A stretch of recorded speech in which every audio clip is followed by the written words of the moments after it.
So we're going to call to order our meeting today, September 25th. And I need a motion to adopt our agenda. So moved.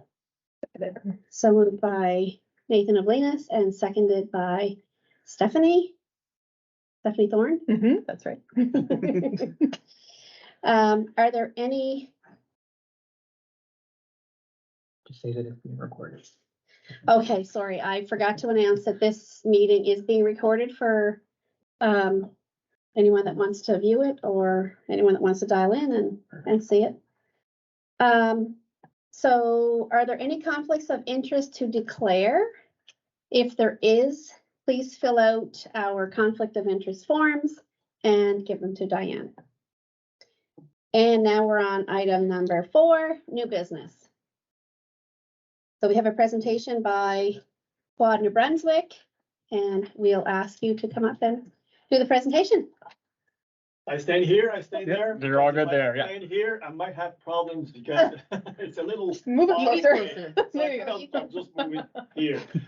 Good evening, everyone. It's an honor for me to be here. We kind of meet all the municipalities in New Brunswick that ask of us to do them a presentation on the possibilities to get access to ATVs or side-by-sides on the streets. So we've had a few workshops in the past, and tonight is the proper moment for us to sell our product. And you'll see through the presentation, we're not talking about streets in the presentation. We'll be talking about the economic impact and all that stuff. So if we go to the next slide, it's just a little profile of our of the club here. This is the Alberta County Trailblazers and COTW. So I have to announce myself. My name is Jacques Wallet. You will notice I'm not perfectly bilingual, so my first language is French. You will notice it. So sometimes I might misuse some words. So if I do, just raise your hand and correct me. So this is the area of the Alberta County Trailblazers. All the ATV clubs in the province are under the umbrella of COTW, which is under the umbrella of DNR, the National Resources. So we have 1,551 members. That was in 2022. This club is among the top 3 clubs of the province. 5,405 members in this region here, which is Region 8. That was in 2022. The economic impact for the club, just the club, $21 million. And I dare anyone to prove me wrong. You have a way of calculating it that makes us comfortable in saying that this is a number.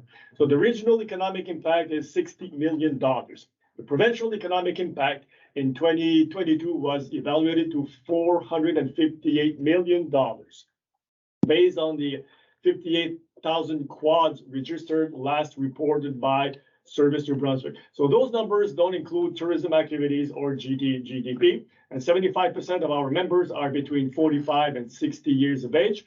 There's a French mistake there, I apologize, with a revenue averaging $85,000. So the next slide. We're just talking about the membership. So you see our arrow is always growing. This federation is not the federation, this power sports is the largest growing power sport in North America. Okay, so the impact is there's always a sustainable growth. It's throughout the province, throughout the country, and throughout North America. So if we go to the next slide, our objective here is to obtain access to points of services, mostly establish a connectivity with North Neighbor Club, because right now there's no connectivity. So this club is kind of stuck in its circle, limited to just a few clubs around it. So what we want to do is to connect to other clubs north. That club connects to other clubs north, meaning that certain time in the period, once we get access to those connectivities and to the club, the neighboring club, this means that a lot more people will be able to come here and to have access to the clubs in southern part of the province and vice versa.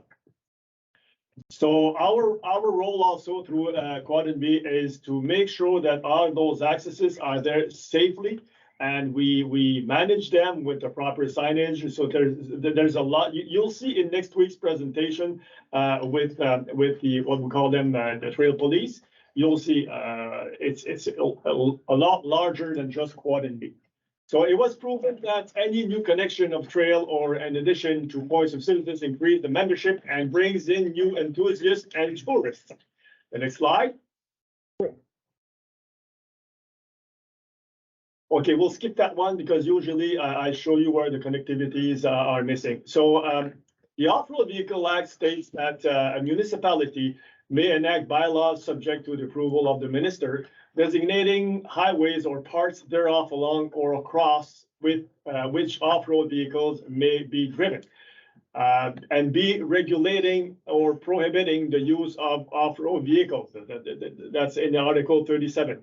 37.2, a municipality may enforce bylaws enacted under subsection 1 by the imposition of penalties not exceeding $100 for each offense.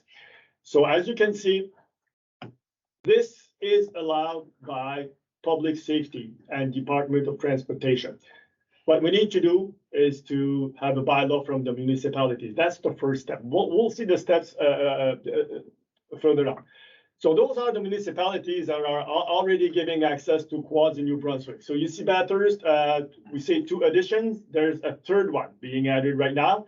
Beldoon, it's the same thing. When you see those crosses, this means that those municipalities have given us access to points of services or to make a connection, but now they want to open all their streets to locals, not necessarily the tourists, but to the locals, like as you are proposing to do here. Then you have Blackville, Bouctouche, which is Grand Bouctouche, Caracat, Cape Palais, Chipman, Dalhousie, Edmundston, Fredericton Junction. Where you see those crosses there is the municipalities that give access to all their streets. So then you have Kedgewick, you have Petit Rocher, you have Nigadoo that give access to all their streets. And we keep asking them, every time I go meet a municipality, I ask them, the police force, do you have problems? If you have problems, can you report them to us? They said, no. We do have some yahoos, but it's the same yahoos that were there before, and it's the same yahoos that would still be there if we would not give access to the ATVs. So you see, we have all those municipalities that give access to ATVs, and many of them are looking forward to give more access because the merchants knock on the door of the council and say, we'd like to have them too. Okay, next slide.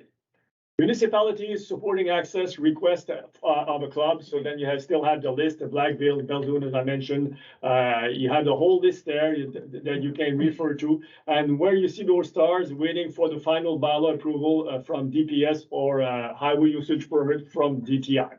So the next slide. In progress, we have Belle Bay, Beau-Rivage, East Charlotte, Kedgewick. Still again, they want to add some other streets. Rivière-du-Nord. I'll be honest, the Rivière-du-Nord, I just got the message this morning that they were rejecting the request, but we just need to sit down and review. We did the same thing here. We sat down, we reviewed our request, and then we had to work to another plan B. And most of the time, plan B is always accepted because we have to sit down with the municipalities. We propose, and you have the right to come back to us and say, we're ready to accept something, but it has to be different from the initial application. So this is what's happening with the Rivière-du-Nord. And then you have Nouvelle-Arcadie, Grand Bouctouche, Beau-Rivage, Elsipogtog First Nation, 5 Rivers, Salisbury is on the list. Is in progress, and Shediac. Shediac should be a little crossover because they're already getting access, but they will add some new streets as requested by some businesses. Next slide. So the advantages to support quad development, new revenues for businesses, $50 per stop to restaurant, and between that rose out a little bit. Now it's between $40 and $50 of gas. If I want to fill it, I have a side by side, and if I want to fill it. Right now, I have a Mitsubishi Mirage, and it's costing me more to fill the side-by-side than it's costing me to fill a little car. So you see, when we stop at a gas station or a restaurant or so, easily we spend, that was the numbers of 2021. In 2023, I would say that we spend easily $125 per stop, okay? And usually we have 2 stops a day in different locations. And I have to add to this, the major advantage for the ATVs compared to snowmobiling, ATVs don't travel fast. So they spend more money within a shorter distance, okay? So we will travel 120 kilometers in one day. but a snowmobiler can travel that in 1 hour. Or 1 hour and a half. That's the big difference. So if we're traveling here, we're traveling through Salisbury, chances are that we spend a lot more money than any other sports are high. So this is something to be considered also. So the average spending, as I mentioned, $120 per organized. That's an organized rally. It's not a tourism rally because those are mostly local. We are a 4-season product. Down here, you don't benefit too much of snowmobile industry as we do up north. You don't have snow here. So in wintertime, you have the opportunity to bring in business from ATVs that you can't benefit from the snowmobilers as much as we do up north. Every new access creates an increase in membership and enthusiasts, leisure development for your citizens, increases economic impact without major investment from the businesses benefiting of this industry. A return on the investment for the province, an increase in sales tax and revenues and all this stuff. So this club has benefited of a $280,000 to redeck a bridge, and that was given to a local company. So you see the money that comes in here stays here. So the next slide. The advantages to support quad development, new revenues for businesses, $60 per stop, as I mentioned, between 30 and 50. I think, yeah, this is, can we skip that one? It's there twice, but we will just avoid it. Advantages, that's the following. Quadding is more than a job creator. The off-road vehicle industry dynamizes the municipal economy and plays in favor of a public circulation. The network's interconnectivity of the trails allows the link of different regions to have people discover remote areas, and also furthermore enriches the outdoor leisures as camping, hunting, and fishing. If off-road vehicle attracts new visitors, it will also consolidate a local and regional patronage and fortify an existing network. For Quad and B, there is no doubt of the necessity to pursue its request to maintain the development of this industry. The municipalities that refuse our traffic will be left behind and stand watching the ones that open their streets to move a step ahead of them. So if we as Quad and B, if we want to move forward to continue developing our industry, we need the municipalities. The concerns, we can't avoid them. Okay, some people, when we do have the public presentations, you will hear this, and it's always the same speech that we hear everywhere. There was an article published 2 years ago, and we've seen in many municipalities, people are still using that report. As Mr. Trump would say it's a fake report because it's based on figures that were taken in the western part of the country, and it's not necessarily relating to our province here. So you will hear that. So the concerns, people are worried about tranquility disturbance. An ATV will do side by side, will do the same noise as another motorized vehicle. Probably not a car, but another similar motorized vehicle. Don't compare this with a snowmobile because it's not the same thing at all. So the arrival of new users on your streets, we hear that concern that people say, I don't want the ATVs on our streets because it's okay. So we have mopeds, we have loaders that are traveling on the streets, we have other vehicles that allowed to travel on the streets that are way more dangerous than a side-by-side or a normal ATV. And keep in mind, if you want to drive an ATV on the streets, on public streets, you need to have a legal age for that. Okay, that's 16 years of age. If you're 14, between 14 and 16, you need a class, I can never remember, I think it's a class 9 driver's permit. If you've lost your driver's license because of impaired driving, you're not allowed to drive an ATV on public streets. So you see, there are laws that apply to us that are from the Motor Vehicle Act. Okay, not only the Off-Road Vehicle Act, because we're on public roads. That's the difference. So the risks, property depreciation, I do hear that, and I apologize, but everywhere we go, we see an ATV trail besides a house. We stop and ask them, is this a burden? I'm saying a managed ATV trail, okay? Because some citizen will criticize the fact that there's an ATV trail driving by their house and they say, we don't want ATVs because of that trail. If it's not a managed trail, there's nothing we can do. We cannot ask the police to go police. We cannot apply our rules. There's nothing we can do because it's not a managed trail. But if you allow the ATVs on your streets, the streets that are mentioned in the bylaw, then can be enforced by not only the RCMP, it can be enforced by all the enforcement officers under the umbrella of public safety, including fisheries and oceans, the wardens. We have our trail police. There's another one, the people, the guys that work for the way stations. They can also police because they're all under the umbrella of public safety. So adopting new ways of sharing the roads, it's the same. We hear that everywhere we go.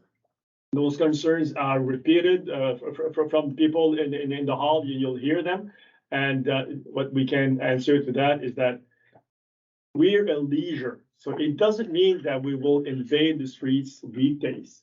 We're a leisure, okay? We're mostly there the weekends when the traffic is lower. It's not like if we would be asking to build a major building with 500 employees, that increases the traffic, okay? The traffic that we are asking to increase would represent, in some cases, maybe 200 bikes a day. It could be 1,000 bikes a day. If you see 1,000 bikes in one day, this means that it's an organized rally. So if it's an organized rally, usually we call on police officers to inform them that there will be many people on the streets. So this is something in our politics that we ask the clubs to do. If there's a rally and you know that they will come to Salisbury in one day and then they have, let's say, 500 registrations, we know that will be traffic. So we inform the people of that event. But it's 2 or 3 events a year. 2 or 3 events a year, and usually highest participation is 300. Okay, so you see, what we're hoping the most here is to make the connection with the neighbor club. That's the most important thing. So if we go to the other slide, people laugh when I show them that picture, okay? So this was the first bike that came on the market in 1983 that was sold for $2,800. If we skip that slide, $58,000. So we went from $2,800 to $58,000. You will say this is the Cadillac. I will say no. We see those vehicles more and more on our trail. Why? Because they have access to outfitters. So they come and park in the cities, in the municipalities. We are building more and more trailheads within the municipality. So our tourists come in from, in this case, would be from Nova Scotia. They come and park here. They stay their vehicle there. They bring their bikes, their four-wheeler, and they hit the road into the mountains. And then they do mountain bike, okay? We see this more and more. This is why all our trails are multi-use, okay? So when you see this machine driving on your street, don't expect them to do wheelies because they're people like you and me. My age, your age, they paid high price for this, so they don't intend to come and do yahoos on your streets, okay? Because they want to come back and they want to be able to travel in the streets. Those won't be the ones to cause problems. This is just an example of a rally that we were talking a few seconds ago. This is what you might see. This is a gathering that was in St. John a few years ago. So this is the kind of gathering that you can see. And when all those people leave, they will take all the direction, but it doesn't mean they will be all at the same time on your streets, okay? And we ask of them when they travel on the streets in a large amount of groups to divide the group by tens. Okay, so when they travel on the streets, if they're blocking the traffic, the other cars have the right to pass them on the left, even if it's a full line. The same thing as Helen's Law. Okay, and the signage, the signals are the same thing, but with the arm, because we don't have, just a few bikes have the blinkers, but 90% of them don't have. Next slide. So the steps are to identify and agree on the streets or route, which will be discussed, I think, later on tonight. Obtain the council's support.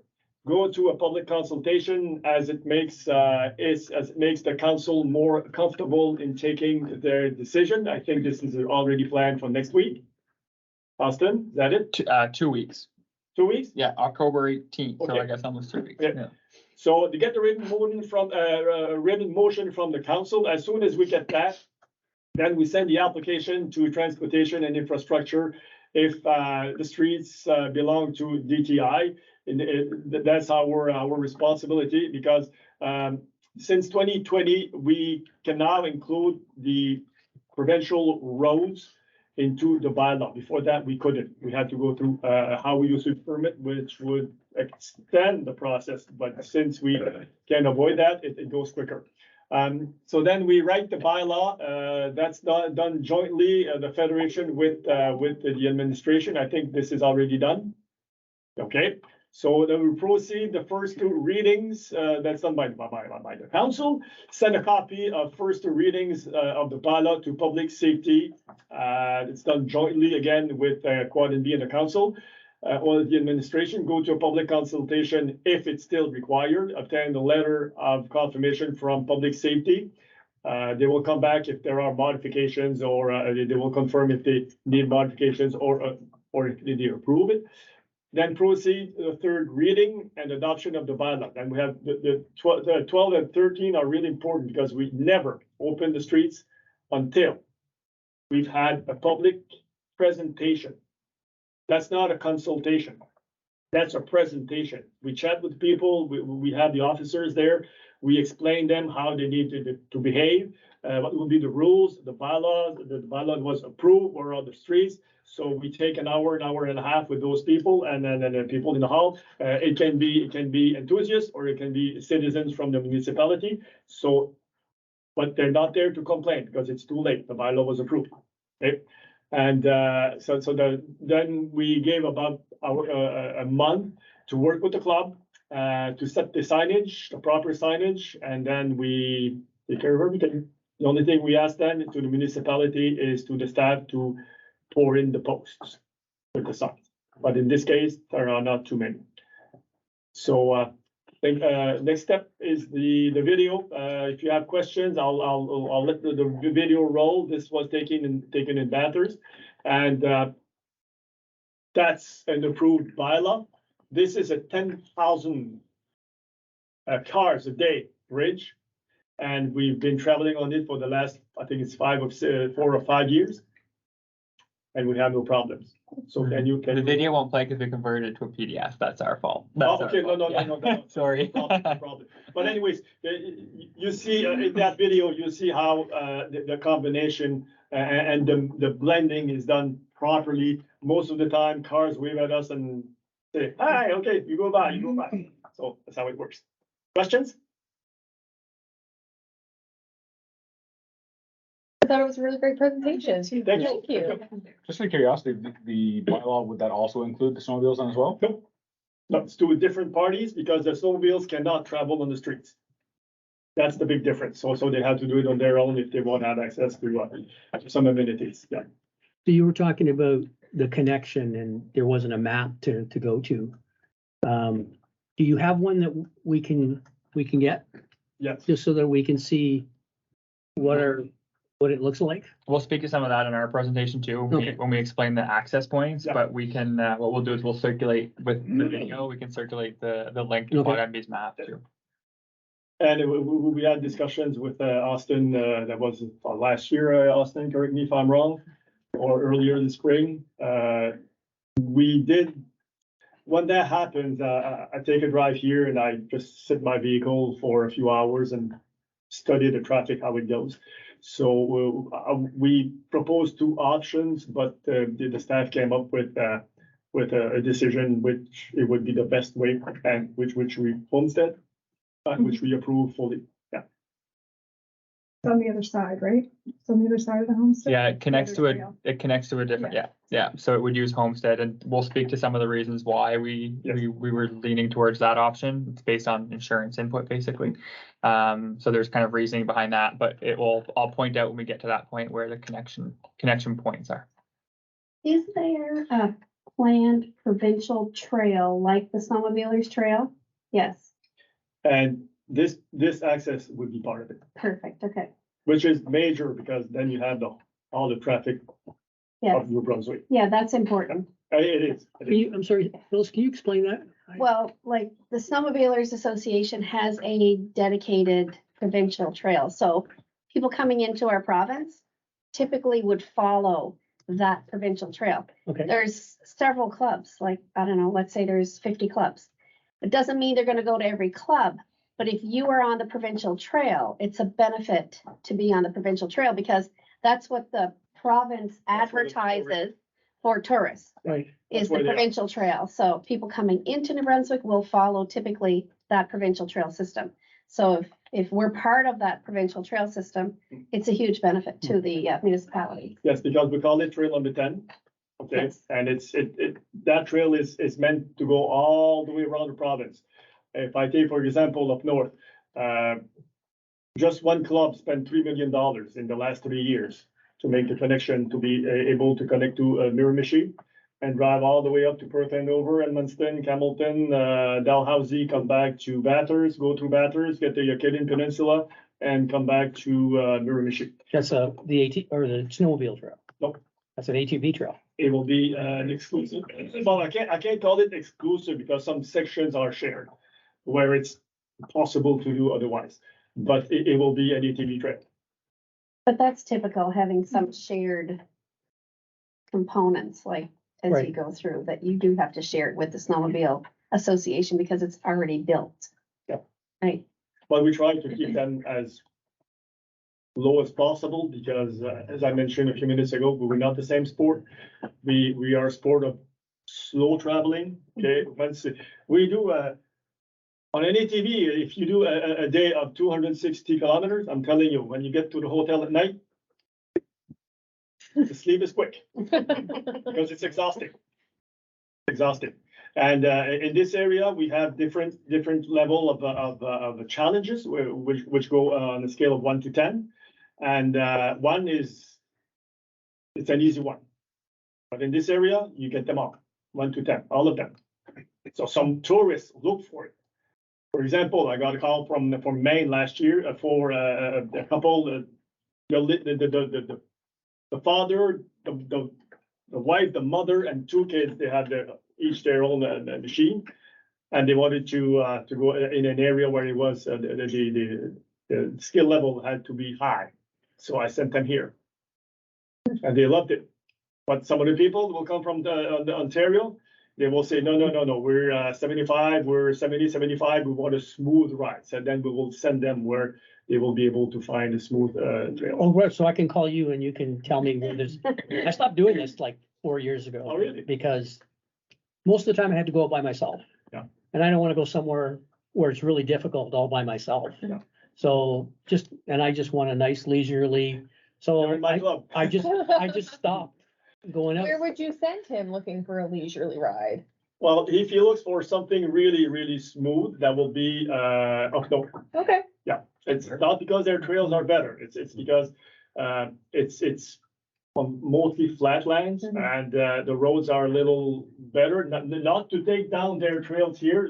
I have to be careful. It's not to take down their trails, but they have challenges also that some of the clubs don't have. Okay. So if you want a smooth ride, I will send them definitely up north because in summertime, okay, it will be traveling on rail beds. So anywhere you have a rail bed, that's where we want to send them. But the problem is here is that the rail bed section is not long enough for him. Right. If he tells me I want a 5-day ride, this one is too short here. So sending him up north, he will be riding for 5 days without coming back on his track. We're quite disconnected right here from a lot of the other Yeah. clubs and trails, right? Well, we were working so hard. We're hoping that Saint Antoine and that area will all accept to connect. If they accept to connect, that will be major because this southern part of the province will be able to travel up north and the opposite also. Mhm. So this is why every little link that seems useless for some people, for us, it's major. Yeah, every municipality that steps in, we're not doing this for us. We're doing this for your businesses and your citizens that want you to travel up north or down south. How long are you finding it to get the approval from DTI? Sometimes it takes 2 years. And is there still, the last time we talked, there was additional requirements to get across the highway? Oh, that's over. That's over because we would be crossing on the bridge. And more, we're seeing, they're more open to it. Because in your case, what's really helping is that they're crossing right now and it's really, really dangerous. Really dangerous. Highway 2, oh, Yeah. it's a 4-lane. Fast driving, it's, so this is why I want to take them away from there and use Homestead and the bridge also. So when we present those arguments, DTI likes it. Good. So we're not there to create a problem, we're there to bring a solution. Very good. Thank you. Thank you. Thanks for listening. Oh, if you don't mind, I have to go because I have something else also. For sure. That's all right, no worries. Thank you. You're gonna be here next week for the presentation. Mila, Ask you a couple questions outside, if you don't mind. Stephanie, I believe. that's for hoops. So I'm a landowner in the village. Okay, well, the question. will be Yours is answered by, fine. That's right. Next week at the consultation, I apologize. Okay. You'll be able to follow along. Thank you. Have a good night. That's not the first slide though, right? Homestead Road access, you should talk to Wayne Lewis. Okay, with that, we'll now move on to the Okay, yeah. presentation of Southeast Regional Service Commission 2024 budget.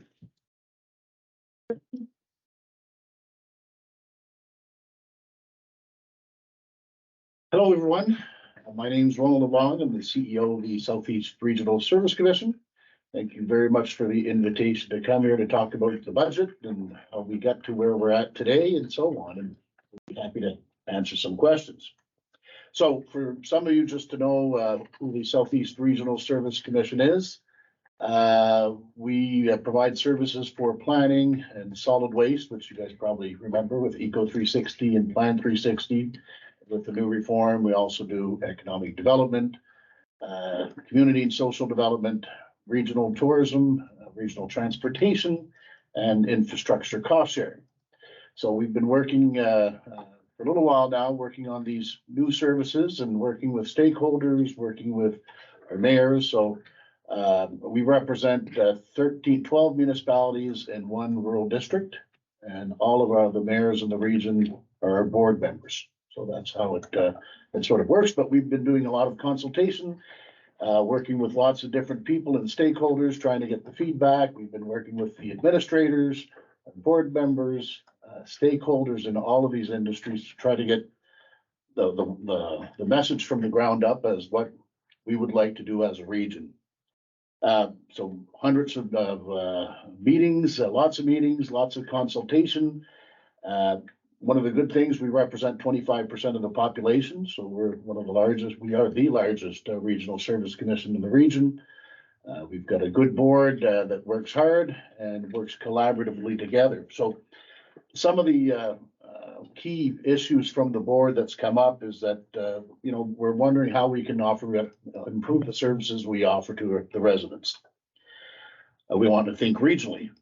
What's best for the region? Want to reduce duplication. We don't want to tear down what's being done well. So there's already some stuff going on in the region in these services. We don't want to tear down what's being done well. We just want to find what are those gaps. We need strong committees. So we're looking for good people to populate our committees so that we can get good recommendations. And that's really what our board is looking for. Our region has been a leader in the past. So the Regional Service Commission here has been seen as a good energy, good vibe, good growth in the region. They work together and we need to build on this momentum. One of the reasons we've done well is that we've worked well together. So we've always worked collaboratively compared to other regions in the province. That's one of the strengths of our region. We need to be inclusive, so we need to think about rural and urban issues. So we've got a large urban base and we've got a large rural base, and it's going to be important to make sure that we're involved in the entire region. I need to set realistic goals, learn to walk before we run. So these are all new services. We don't want to jump in and promise everything to everyone. We want to slowly build into these new services. So we're looking for constructive ideas. We're looking for dialogue. How can we help make things better? Some of the comments that we've heard that the 13 municipalities are much better together than separate. If we all work together and have the proper mindset, this can have a huge positive impact on the services we deliver. The more we collaborate and share, the better services we will provide to our taxpayers. In the end, the Regional Service Commission will be a reflection of the willingness to collaborate amongst all the municipal partners. And I think we owe it to our taxpayers because they want better services, and I think we can do it together. But we need your help and support to make this a success. We need everybody working together. And I guess we all want the best for our region. So I'll now turn it over to our CFO, Stephanie Thorne, who you may know, and give a presentation on our budget. Just prior to that, I'll just mention that Councillor Thorne's stepped away from her position as councillor to present the budget proposal. Thank you, Your Worship. Hello, members of council. My name is Stephanie Thorne. I'm the Chief Financial Officer for the Service Commission. I'm just going to briefly run through our budget proposal. You've received the documents in your package, but I feel like sometimes those documents can go out and without some context, it's hard to understand what they mean. So this presentation has been modified from the presentation that we gave to the board to be Salisbury specific. So we'll look at costs, budgets for the full service, but then costs specifically related to the town of Salisbury, which I think will help put things into context for you. So the first thing we're going to look at is highlights for 2024. In this section, I'm just going to run over a few things that you will see that flow through all of the services, because if you'll remember, we operate using fund accounting, which means that each service is treated like its own separate company. And so financial statements, budgets are created for each. So some of these things kind of run through all of them, so I won't repeat myself over and over. The first will be the introduction of the Regional Service Support Fund. This is new for 2024, and I'll give a bigger update on what that looks like momentarily. We are recommending a 4.5% cost of living increase for all employees across the board for 2024. For the past 3 years, we have been under the CPI increases for our employees. This amount will bring us up to having a 12% increase over the past 3 years total, keeping in mind that in 2020, I can't remember exactly, but we did have a wage freeze for our COVID budget to try and minimize the cost for municipalities.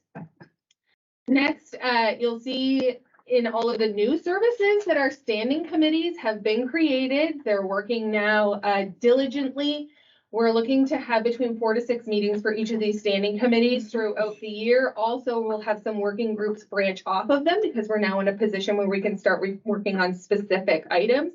So I won't mention that throughout. And then with all of our services, the strategic priorities that came out through the strategic plan process that took place earlier this year was that overall, we want to work on workforce development, housing, and data intelligence. They're all things that were brought forward through the strategic plan that we need to put focus on. So it kind of streams through all of the services. So I'll start off with the Regional Service Support Fund, some information pertaining to that. There's a lot of words on this, so if you don't want to look at it, it's okay. You can just listen to me. I'll go through all of it. The Regional Service Support Fund is funding that has been attributed to the Regional Service Commissions. This was formerly part of the equalization grant that was given to municipalities. It's been reallocated to the service commissions to be used in conjunction with member contributions from the service commissions. So this is different than in 2023. In 2023, they gave us money and said there are no strings attached to this. Use it as you wish for the new services. And magically, the amount that they gave to our service commission matched, which was off by like $1,300, the total cost of the services that we were proposing. So that meant members did not see any cost for all of the new mandated services in 2023. For 2024, I feel like I'm really close. I'm going to back. I'm super close to going to spit on you. I feel like at some point. Thank you. So for 2024, there's a new process. The Regional Service Support Fund was created. It's application based. So each Regional Service Commission will have to apply annually, and we'll need to report on this in the annual or in our annual reports. It's a 50-50 cost share basis, which means that the money that they give us, our municipalities or the Service Commission needs to match that. And they will only finance up to 50% of an activity. So what we're saying this year is that we want to use this all again for the new services because municipalities haven't seen a cost for that yet. And I lost my train of thought, so I'll continue on. So fund stacking is permitted with this service, regional service support fund, which means that any money that we're getting from other provincial departments like Working and Beach, the Service Commission's got 1.5 million for economic development, or any money that's coming from ESIC for community development. There's some grants there. We're able to use that as part of the RSC portion, which means that we're able to reduce the costs to our members by stacking that fund to get to our 50%. So for 2024, our Southeast Regional Service Commission was allocated just over $2 million, meaning that we needed to have activities of 4.124 million to get access to that full amount. We don't have to go for the full amount, but to get access, we would need to spend that much. For 2024, our proposed budget was 4.4 million for the new services, but the cost to members, thanks to fund stacking, is only $573,000. The goal for future will be to continue finding additional funds that we can use to stack against this to keep the cost of members as low as possible. And as you can see, we did put the tax-based valuation, like the effect of what that has, and it's minimal. So that will be our goal moving forward. If you'll remember me talking about the new mandated services last year, some of you might remember, we were very conservative with the budgets that we built. And I would say that we're still being frugal this year. We're trying to learn to walk before we run. We're keeping things kind of building, I would say, a building phase to make sure that we're not jumping into things that we can't handle and making sure that we're filling all the gaps that we see within the region. Any questions on that fund before I continue on? Stephanie, And I'm talking fast. can you give me some other examples of stacking? You gave a couple. Are there other ones that are top of mind that we might be able to take advantage We of? do know that there's going to be some money from RDC available for housing, I think is a fair thing to say. So as these things are kind of unfolding and being revealed to us, we are taking advantage of all of them. This budget is based on what we knew of at the time, and we do build our budgets pretty early in the year. They need to be presented at the end of August. So going forward, I think we'll have a lot more funds to be able to stack and unlock. ESIC funds. Yeah, there's ESIC money that we have like 166,000 there. So, and there's some OMB money for economic development. So there's some out there, and I think more keeps unfolding as the province kind of builds with the reform. It is still fairly early on, so we'll keep looking and applying. Any other questions or? Okay, I'll continue on. So now we're entering into our operating funds, starting with corporate services. One item I left off of here, this service does include the CEO, the finance department, HR, and the communications team, which is going to be new this year, but it also can include their board of directors. So any per diems that are paid to them, as well as any travel expenses or expenses incurred to attend our meetings. So this year, for the board of directors, since I'm on that topic, we are recommending an increase of per diem of $25 per meeting for them. The per diems have been the same for 10 years. And so we feel it's time to do that increase. As well, we're doing a recommended increase for the PRAC committee, which I'll talk about when we get to Plan 360. But because a $25 increase was happening there, we felt it was fair to do it to all our members. The salaries under this, we are adding a new communications team, which is new for corporate. So we have 2 staff that will be joining this communications team. They're being transferred over from the Eco 360 communications team. So not necessarily new staff members, but transferred staff members. And we're looking to do an awareness campaign, which incorporates external communications in the realm of $250,000.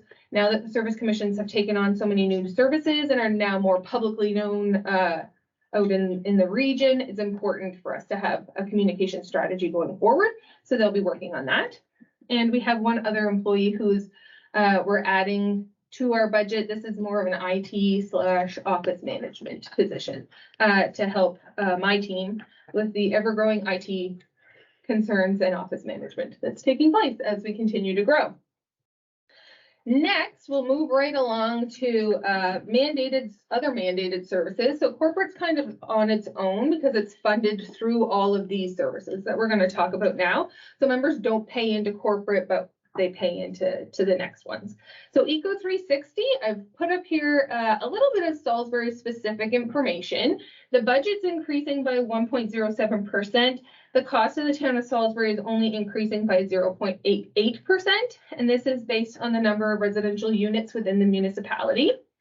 I've broken it down here, former village, former LSDs, and then there's an education and transportation line in there. It's just the way some things are some units were allocated previously according to Service New Brunswick, and it's mostly in the LSDs. So it's just a change of allocation there. Rates for the residential units is $56 per unit, and this is remaining the same. It's been like this for the last few years. And it had decreased at that point. So we're really happy about that. That's per unit for the full year. So great job. It's a great price for disposal of waste. Some prices that are changing this year would be ICI, which is our industrial, commercial, and institutional. The increase per ton is going from $125 per ton to $129 per ton for anything that is unsorted and going directly to the landfill. If it does come in sorted and can be separated with recyclables, organics, and actual garbage, you would pay now $55 per ton, which is a decrease from $60. So the goal here, and we've talked about this before, is that we're trying to expand the gap to encourage commercial businesses and also apartment buildings to sort their waste and to keep less going into the landfill. Is it working? Roland, is it working? Slowly, not as fast as we would like, but we were seeing some improvement. So I think construction would just pass the cost along. Eventually, we'll get there to the point where they're. Now you're talking much more than twice the amount, so. Oh, You know, Yeah. With the cost increase and everything else. Yeah. Surrounding her. We're trying. So yes, across the region, there was an increase of 1,534 units. So Salisbury is seeing a little bit of that. So the rest of the Eco 360 budget is paid for through recyclable revenue, ICI revenue, which helps us increase as we widen that gap and increase the price per ton to $129 per ton. On the expense side, as is everyone else seeing, expenses in fuel and maintenance are rising. There's a debt repayment. We have a new debenture that's being added to Eco 360 that we carry all of our debentures in Eco 360 because that's where our capital budget lies. As you can imagine, it's a lot of equipment and facilities to operate a landfill our size. Salaries are remaining the same, but a good news item there is that we employed a lot of contracted staffing in the past, and over the past few years, we've been moving them from contracted staffing over to full-time employees, and we had about 10 to 15 that were left. That hadn't been transferred over, so they have been added on as full-time staff just as of last week, actually. So that eliminates the need for contracted staffing except to fill positions when people are out on leave, which is great. So Eco 360 has some ongoing projects that they're going to keep working on. Regional collection is one of them, or municipalities. Sorry, I haven't jumped there yet, but I'll keep going. Municipalities have contacted us looking for us to look into regional collection. So right now, each municipality is in charge of their own collection of the waste and getting it to us, and then we take over the disposal of it. And so an interest has been presented that it might be better for us to work together regionally on to handle the contract. So that's something we're looking at. Printed paper and packaging is another issue that's happening. Austin attended a meeting today where we were discussing this, and I'm sure you'll be updated on this some more, but it's something that's affecting our entire province. Salisbury and our Southeast Regional Service Commission is in phase 2, so it hasn't really hit us yet, but it's coming, and you'll hear more about that. And then we do have a renewable gas project that is ongoing. So a lot's happening in Eco 360. Any questions for them? It's a very impressive facility there. It really is. It really is. It's exciting to see. I'm glad you were all able to come and visit it. Yeah. Not all municipalities have done that, so it helps you connect what we're talking about with the facility. With labor issues currently hard with finding people to work and stuff, are you guys moving towards more automation as well, or? I wouldn't say that we are right now. There's new processes out there that we're looking at, but This new PPP program, so industry will be responsible for collection and sorting of recyclables. So we do the sorting now. So there'll be some revenues coming in from industry, which will help us improve the processing. It is difficult to find people. Yeah. We're looking at setting up a program which is going to be able to bring more people in. But yeah, so. So And we it bring, varies well with your housing strategies as well. that's exactly where we're going. get on the board. There are exciting things happening there, yeah, for sure. Okay, moving on to electricity generation. This is a quick one, but a very exciting one. You'll see for the budget for 2024, it's decreasing back to 850,000, which is its normal level. That's the amount that we budget to come in from MB Power for the electricity that we sell to them. In 2023, we had increased the budget because the generator needed an overhaul, which is required every 7 to 8 years. So this was the year for it. And to cover the additional costs, we are able to transfer from the Eco 360 fund into the electricity generation fund. Legislatively, those are the only two funds that are able to transfer back and forth to each other. So we're kind of able to help out the electricity fund when it needs it. And in the future, when the electricity generation fund hopefully has excess of revenues, we're able to transfer that into Eco 360 and use it that way. Which will hope, go ahead. Your electricity generation, is that at its peak capacity now? It's not. For that generator, it is, which is why there's some renewable gas projects that we're looking at. One was to either bring in a new generator or to find some alternatives, and so we're looking at alternatives for that. Because I mean, there should be some ability to expand that, I would think, with other feedstocks, not necessarily related to 50/60, but if there is forestry products that can be used for biodigestion or. Yeah. I mean, there's lots of opportunity to expand if you have the facilities to begin with.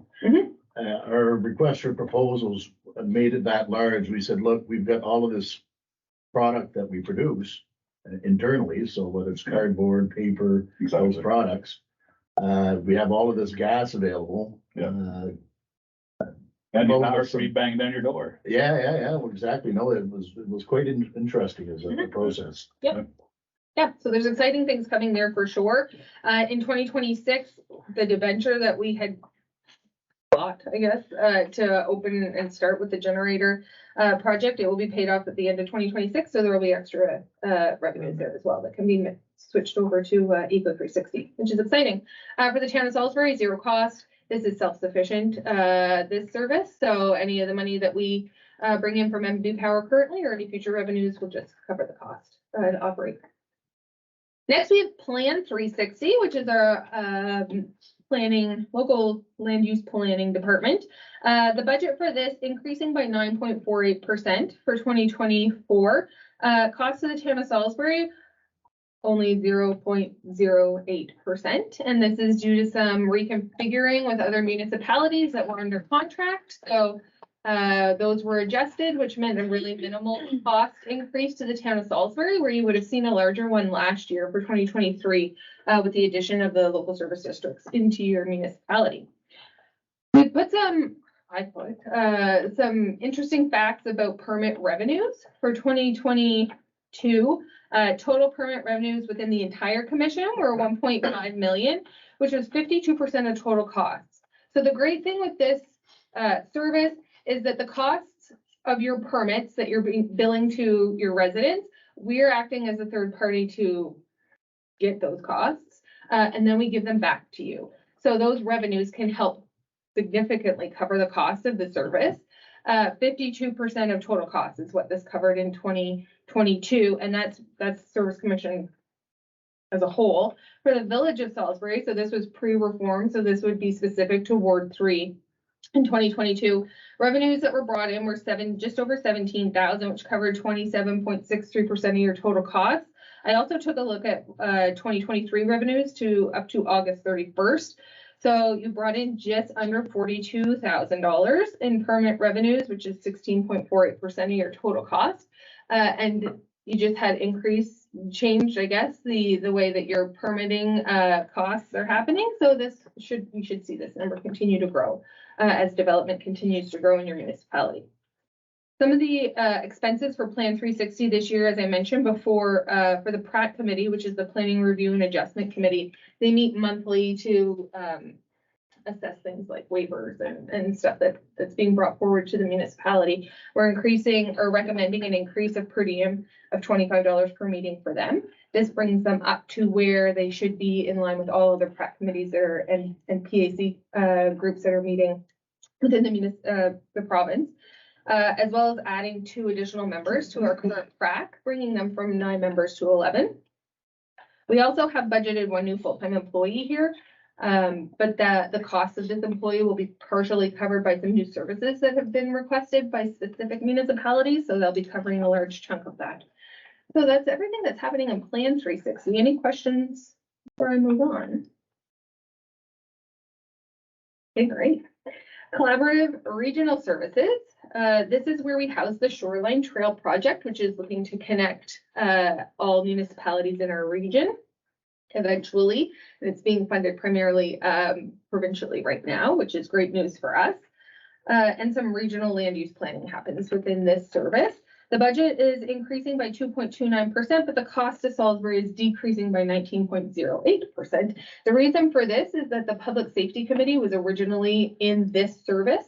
It was something that we were already doing as our service commission, but with the white paper, it became mandated. It was a very small budget for 2023, so we decided to keep it in this service. However, it is going to expand for 2024, so we've moved it out. We actually passed a motion at our last board meeting to create a new fund for public security, public safety, and so it will be, you will see it separately as we go forward, and that's where your costs will pick up for that. Next, we have regional transportation. So we're moving into the new mandated services. So you'll see for this, I'm not really giving a comparison of budget year over year in terms of a percentage because it's kind of outlandish. As I mentioned before, the budgets were very small in 2023 as we tried to figure out where we were going to go. We had a lot of meetings, hundreds of meetings, thousands of people that we talked to figure out where the gaps were and where we could help and add value the most. So the budgets are increasing quite a bit for 2024. And on the cost side, as I mentioned also before, the money from the province last year was able to cover all of the new services. So there were no cost to members. This year we are seeing a cost to members, and it's typically half of the budget is what's being covered by our members if there's no stacking available in those services. So to start with transportation, there are some initiatives that are happening here. First would be the regional transportation analysis that's going to be taking place. Just to see what is out there and what needs to be out there to get people to where they need to go in the most appropriate method possible. So that has actually already started, but that's going to be our main goal for next year. And then we'll have continued support to urban rural rides. You might recall that the Service Commission gives a $50,000 grant to them each year. And now we will also have ESIC funds for transportation. So there's a lot of ways that the Service Commission will be able to help them, and we also support them on the back end a bit as well. Now, would you study anything the other municipalities are doing as well, like St. John with their little bus they have going on? Yeah, we're looking into all of it. Even DF has a really great transportation program right now. And they've hired a new person for transportation. So all of those key players are sitting on our standing committee for this region, not necessarily St. John, but the key players in our region are sitting on that standing committee. And we're working with a professor at UNB who is an engineer of transportation and really highly sought after, I would say. So he's helping us with all of this as well. Awesome.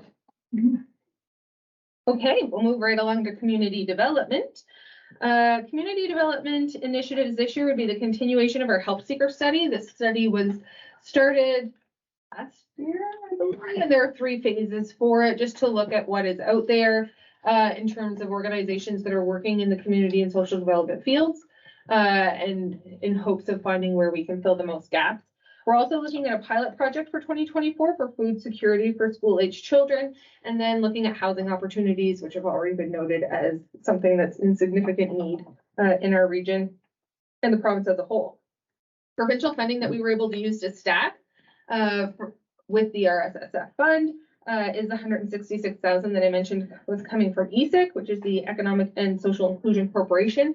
100,000 of that is split into two different grants that we were able to give out, one for community action and one for transportation. And then the 66,000 is to help cover the community inclusion coordinator that we have hired, which will work with each of your municipalities to help hopefully meet all your community and social development needs. In terms of salaries, we are adding 2.25 additional full-time employees. This has the potential to become an extremely large service, and we're just going to start ramping up slowly, not knowing exactly where we're going to need to be. The Help Seeker study will help us with that. But for now, we know that we are in need of a couple more coordinators here.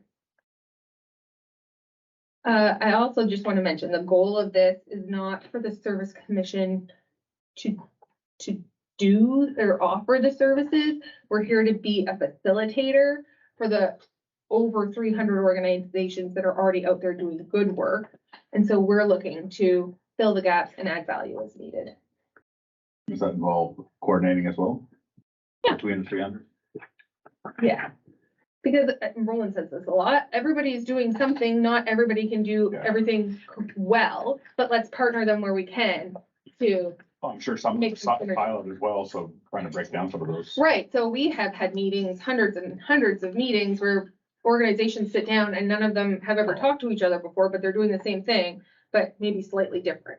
So we're really acting as a facilitator to bring those groups in, and they love that we're doing it because they're able to kind of, after when we have the little roundtable, okay, how are you doing this? How are you doing this? How can we help? The same thing's happening with our CAO meetings that we have monthly. So really acting as a facilitator has been a key role for us that we've seen as a success so far. Should everyone rowing in the same direction? Yeah, exactly. Rising tide lifts all boats. Anyone else? No? Moving on. Infrastructure cost sharing. This budget is increasing again, as I mentioned, by quite a bit. Town of Salisbury costs going from 0 to just under 6,000. There's no staffing funds currently involved in this budget, but we're hoping to get some in the future. Initiatives going forward here would be to perform a needs assessment of this regional sport, recreation, and cultural infrastructure within the region. So let's take a look at everything that we have and see what's needed. Not necessarily every municipality having a rink, but what's needed in terms of rinks for the region and where would be the best place to put it. And then the second phase of this would be to create the regional infrastructure assessment framework. So once we decide that this is needed or somebody makes a request for a regional piece of infrastructure, how do we determine what the cost sharing method is for that? So we'll be working with some outside consultants to help us build this framework and needs assessment over the course of the year. And the town of Salisbury does have representation on this standing committee. Mayor Campbell sits on this one to make sure that the voice of Salisbury is being heard on this standing committee. Questions on that? Okay, we'll move right along. Economic development. Seeing a large increase here. A lot of this is covered through the working and B money, the 1.5 million that was received by the service commissions for a 5-year period. Right, with the expansion to 10 is possible. So in 2023, we were unsure of how much money was going to be coming from them. We knew some would, but we didn't know how much. So the budget was kept really minimal, excluding that chunk of money. And so we're putting it in 2024. The cost for Salisbury is at 0. What's happened here is we have enough funds to stack that we're able to cover the cost of the RSC's portion. For the 50% matching with the RSSF fund, which is really great. Initiatives that will be worked on from this department is to develop regional workforce aligning with the working and B agreements. So with that 1.5 million does come some KPIs that we need to make sure that we're meeting. We're going to be expanding and enhancing the services to cover the entire region. As I'm sure you're aware, the economic development is that is within the service commission is the former 3+, which was servicing Moncton, Dieppe, and Riverview. So we have incorporated them into the service commission and expanded the region to all of the Southeast region. They'll be performing a needs analysis with each of the municipalities. So Francesco Palazzo, who is the director of economic development, I believe has already had his meeting here, but he'll be traveling around to each of the municipalities to help do a little bit of a needs analysis, I guess, and see what they can help. And then the Southeast Labor Market Partnership, another group that works for the region as a whole, that falls under economic development. So they'll be working on an action plan and reconfiguring themselves, post-reform. But how do you see that applying to Salisbury? Oh, what does Salisbury need? You can make the request to that, to the department, and we'll be able to help. I know they're working on some, job fairs outside of the In November. big three, so it's going out into the rural areas. They have a connector program which connects, entrepreneurs with some business professionals that they give 3 names and send them out to do some more networking. So there's a lot of things that are happening. Right now, I think the HR toolkits is one that might be coming to November, Salisbury, I yeah. think, in November. Yeah. So they're working on a lot of things to branch themselves out into the rural areas, but it's gonna be a process to. We have a lot of things, entrepreneurship, so they do courses on how to do a business plan, how to set up a business, how to help a business. Also working on having some rural, managers that could work with businesses in various communities.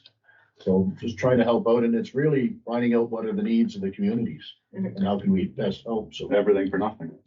Francesca was here last week too, with like for a brief conversation on a project that they've agreed to work on too related to water. So something that we would otherwise have to pay consultants for, which we'll figure out when we figure out exactly what that scope will look like. But it will use basically their crew that has insight into data analysis and number crunching essentially, to be able to do that as part of that mandated service, which otherwise would have had to be farmed out essentially. So yeah, there's definitely some, I would say that's a bit of a pilot, but there's definitely some flexibility there to try to tap into some of their people. And the crew, they've been in town, they've actually come through the various businesses, checking it out. And part of it, looking at the southeast region as an economic, I call it tapestry, of how we complement each other. So where are there synergies in our region on how does our community complement, some of the areas perhaps with Emerald Cook, or how we can leverage those opportunities together. So Yeah, helping businesses grow. Some of the small businesses, the large businesses get ONB to help them out to, hire another 50 people. Well, the 7-10 people businesses, if they want to grow, we're there to help them out. Getting workforce is extremely difficult. So I think this funding is going to help us bring and keep people in. Which is why I think it goes hand in hand with housing. Oh, yeah, no question. Absolutely. I think all of the new mandated services are all interlinked, housing, homelessness, social development. They're all issues that we need to tackle as a region, as opposed to doing them independently, which we were doing before. I agree. Okay, we'll move right along. Tourism promotion, which kind of falls in line with the previous presentation that you had. Budget again increasing by a large amount, cost of Salisbury just over $4,000. Initiatives for tourism, an asset inventory of what we actually have in the region. There's not one spot where you can go and see everything. So this kind of falls into the data intelligence that I talked about previously, that we're looking to really bring all of that together in an inventory. And also look for collaborative opportunities with stakeholders and identify needs and develop digital presence. So the tourism operators who are sitting on the standing committee have really identified a digital presence somewhere that people can go and find what they're looking for as a big need. So that's something we're definitely looking into. The goal of this is to create a 365-day tourist destination within our region, which I think is possible and kind of lines up great actually with the presentation you just had. Town of Salisbury again has representation on this standing committee, as Austin sits on it, representing the thoughts and the voice of Salisbury. Questions on this? Yeah, I'll bring it on. Public safety, as I previously mentioned, we're creating a separate fund for this. So a separate budget, it's increasing by quite a bit. When it was in the collaborative regional services budget, it was sitting at $15,000 for 2023, is going to increase to $115,000 for 2024. A small cost, just under $2,000 for the town of Salisbury. The previous public safety committee that we had kind of acted as a forum to bring the partners together and just discuss what was happening. This safety committee will take on more initiatives, doing more studies, taking a look at what's actually affecting people in our region. The first analysis that they want to do is an analysis on policing in the Southeast region to look at what we have versus cost, and that's going to be an interesting. And that was one the committee asked or was it enough?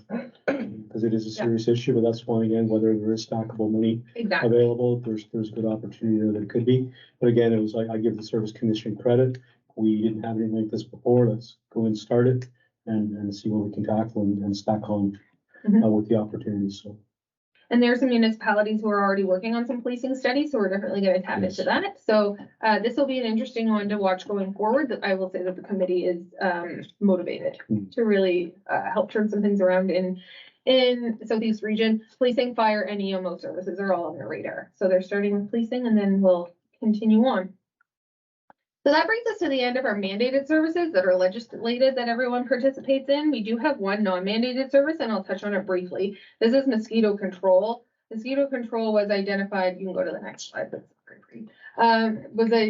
We were asked to take over mosquito control a few years ago by the Greater Moncton Pest Control Commission as they were disbanding, and so we did take this on. There are 4 municipalities participating right now, but again, this is always something that members of the Southeast Regional Service Commission can opt into. Currently, the program runs for 4 months in the summer. We hire a bunch of students. They go out on Argos into wetland areas and marshes, and they spread a larvicide that is not harmful. It will only kill the larvae, I can never say the word right, that eat it, and it helps to reduce the mosquito population within your area. We have heard great things about it in the participating municipalities, and we are looking for, we're investigating, I guess, some alternative methods of spreading the larvicide. And there's some really exciting options out there, which would make it easier and less costly to do that. So I'm smiling like because all the years I got to listen to Gerard do this talk on mosquito, he'd be so proud of you, Rena. so proud, so proud. Never ask for the mosquito presentation because there are some close-up pictures that you don't. But Gerard, we're talking about Gerard. It's actually drones are looking at it. Isn't it? Am I allowed to say that? Yeah, it is. The only thing that makes sense. Yeah, so it is drones, and some areas of the world are already doing that. It would require a heavy communications strategy because having a drone out in the wilderness with no one with it might cause some concern. And so that is something that they're looking at, and they're very excited about it. Actually, the costs are quite minimal compared to what we're paying now because you don't need, the Argos are expensive. They're constantly breaking down. You need a lot of students to run the program. So with a drone, you can just through GIS program in where you want it to go. It'd be much faster and cost efficient, and maybe something that Salisbury might like to partake in at some point in time. Can you estimate how much it would cost for Salisbury to participate in that program? No, I cannot. That's a big question. That's a great question, though. That's relative to demand. I just like Yeah. the load of mosquitoes where they are. Well, it's There's a based lot. on your tax base, so when you look at the participating municipalities now, the tax base of Salisbury would be much smaller than that, so they would eat the largest portion of that cost. So the last slide for operating funds, this just gives you a breakdown of total costs, and at the bottom, compared to 2023 costs, Salisbury is seeing an increase of 4.85%, which is fairly minimal. And we are proud to say that a lot of our municipalities, we were able to stay under that 5% increase for this year. Some changes with some of the other municipalities that had some contract changes and other things that I previously mentioned, but 4.85% across the board for the town of Salisbury. The budgets were presented at the August Board of Director meeting, which then started a 45-day period where municipalities had a chance to review the budgets and send in any questions, comments, or concerns to the Service Commission. And then the budgets will go for a final vote at our October meeting. Is there any forecasting for next year in terms of will that also increase another 5%, or is that too early to say now? It's hard to say with the new services because the goal is to grow them. Yeah. And depending on the need, we will do that. But with the fund stacking, we're hoping to keep it minimal. Reasonable. Yep. I do have some slides on our capital fund, which I'll scroll through really quickly. Capital budget for the year, as I mentioned, this only affects Eco 360. That's where all the equipment and facilities lie. So we have some new equipment that we're purchasing, and some of our facilities are getting to be quite old. So we have some upgrades happening there. So just under 4 million is our capital budget for the year. This is a decrease from 5 million from 2023. The next slide shows our sources of financing for that. So we will be going for new authority to borrow a debenture in the amount of 3.316 million. We don't typically ever have to actually borrow that amount, but when we are doing our sources of financing, we show what we can budget through our operating fund and go to borrow the rest. But typically we use any surpluses in Eco 360 to help cover capital costs. So we never borrow as much as we have to go to authority for. Our reserve funds, there was a change in legislation for reserve funds for service commissions in 2024 or 2023, actually. We used to have a limit of 5% of the previous year's operating budget per fund as an operating reserve allowance. So we always capped that out as much as we could for the smaller funds. Solid waste, there was always more room to put reserve, but we choose to pay capital in the operating year with that. But this year that rule is gone, and we're able to have an unlimited amount in our operating reserve funds, which matches what's happening in the capital reserve as well. So all the reserves are sitting in a really good position. Post-closure reserve is the reserve that we're mandated to have for when the landfill facility closes, and we have to keep it going for several years just to make sure environmentally that everything is going okay. There's 3.6 million in that reserve right now, and every 3 years an actuary comes in to tell us how much we are actually going to need to go through that period. So we're in a great position with that. We always keep it topped up. Looking ahead, we have already started thinking about the 2025 budget process, which is hard on the head, but here we are. So for March 2024, we're looking to have all of our board of directors, our directors of the board together for a strategic session. This will likely be a weekend session where we really talk about the strategic points that we want to hit on into the 2025 budget. But we also want to start bringing in all of the council members to really dive into what the needs and wants are of all of our members. So we're looking to have a full council session in April of 2024 to talk about budget 2025. And then we will also be having discussions with the administrators and CFOs during that time as well. With the RSSF fund, we do need to apply for that. They're saying now in April that we'll need to apply for those funds, which is well beyond our budget, before our budget time. So we're just looking to have all of those discussions, which over the past couple of years, because of the hastiness of reform, didn't really get to happen as well as we would have liked them to. So we're going to make sure that they do for the 2025 process. We're going to continue progress on all our strategic initiatives, improve communications, and investigate additional funding to staff with the RSSF funds. And our final slide is just to save the date. You would have all received a calendar invite for a full council working session that we're holding on October 28th, which is a Saturday, at Broadleaf Farms. Yeah, that will happen from 10 to 3. We'd love to have you all come to that. We're looking to really embrace the opportunity to have all of our council members there, talk about priorities and initiatives that we're working on, and get some feedback on what's been done so far and where you'd like to see us go in the future. So I would encourage you all to attend that. Will there be horseback riding? There will be no horseback riding, but there will be a turkey dinner. Any questions on that for Roland or myself? Well, no, just to finish off, I think that's the most important. We do want ideas from everyone.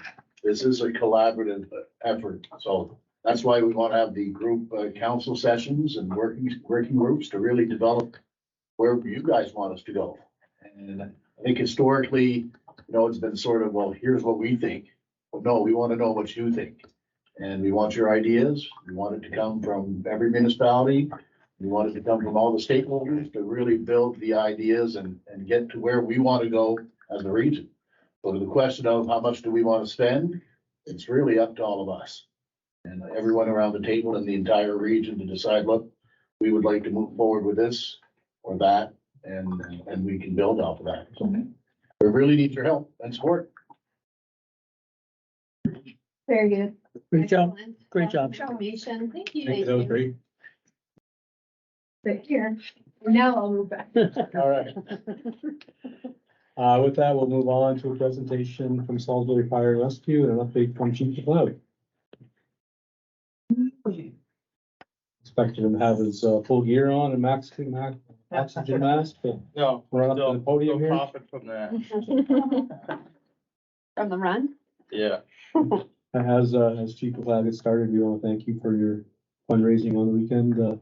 It's definitely fun to watch you full year running and raising good money for Terry Fox. Thank you for all you do. Yeah, thank you. It was a lot of fun. It was a lot of fun. And I think when Massimo reached out to me, I was already planning on doing it in gear just to drum up some excitement. I already said before I wanted to run it. I wanted to run it for the last couple of years. It just just wasn't available to do it. But made myself available to run it. And then when we just threw it up to auction off the year, it just kind of took off.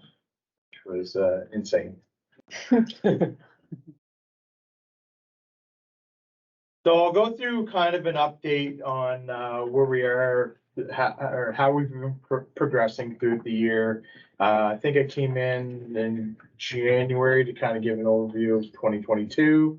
This is kind of where we're kind of at in 2023. Okay. We want to go to the next slide. So here's the org chart. Kind of, there's been some slight changes. We have gone down. We used to sit at 3 captains, 3 lieutenants. Doug Hamer stepped down as one of the captains. Chris Kerr moved into a full-time firefighting role. He didn't want to be a lieutenant anymore. And we decided to stick to 3. We felt we were very top-heavy as a fire department compared to some of the other mutual aid departments. So we didn't want to expand those roles. Other than that, there were 2 other people that had left the department. Jessica Odell, she moved back to Hillsborough to join the Hillsborough Fire Department with her dad. So that was good for her. And our chaplain left the department. New additions, we got acquired Gabe Piercy. He's a young guy that just finished fire school and wanted to get involved to do this. So we scooped him up, and a great asset. He joined us with our fire fit team and competed, and he had a blast doing it. We also, Jill Laird, Ron McCachran, and Jonathan Gorm. Jonathan Gorm is our current chaplain. He's been around the guys for a very, very long time. They've known for a long time. These guys have been on Riverview before. Ron just recently moved to Mullins Road, so he's nearby. He works for the Moncton Airport on the fire crew there, so he has time off during the day and still doing that. So the other name I don't have on here is Bailey.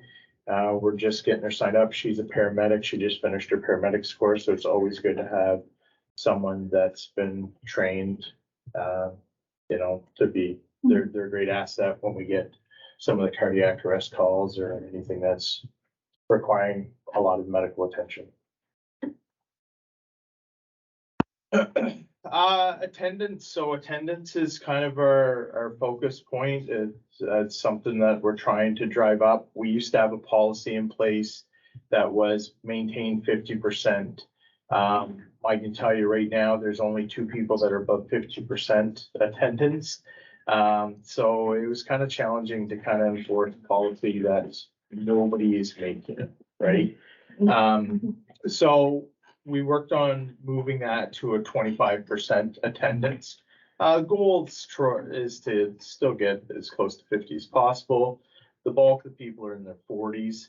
There's a few in their 30s, but we do have several that are below that 25%. And now that we have something that's a little bit more appropriate in place, it's easier to kind of go for those people that have really low attendance and try to work with them to improve what can we do, and if they're just not a fit. We had last year, we had like 14 people that were below that minimum.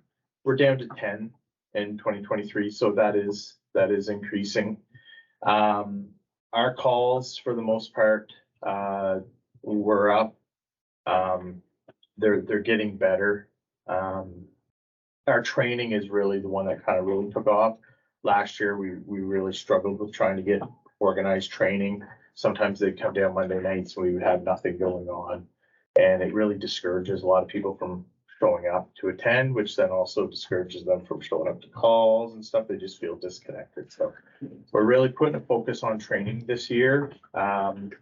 Some of the things that we've done, we used to have the first Monday of every month, used to be not mutual aid, used to be association meeting night. We're doing away with the association meeting nights. So it's every night is a training night. If we have topics for the association, we'll bring them up and we'll have a short little meeting before we begin training instead of a dedicated day.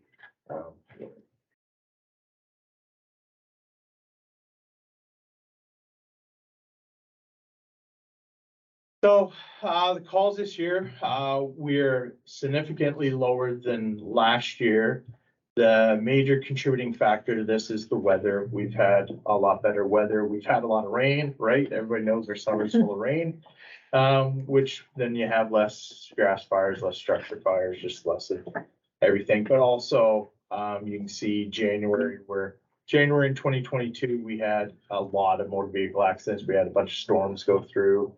And they weren't big storms where they're like, foot or two of snow. They're just slippery conditions. And that's everybody thinks they can go out and drive in those conditions. And then there's accidents all over the place.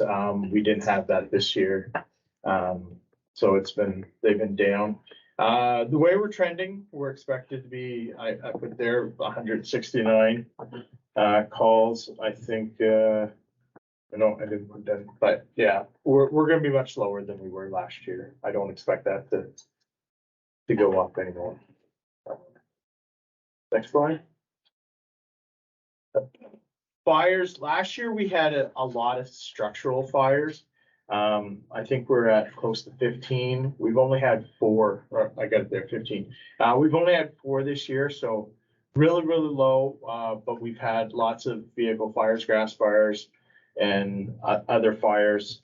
And we're meeting the same numbers that we had last year for those categories right now. Like we've tied them. So I expect we'll exceed those numbers.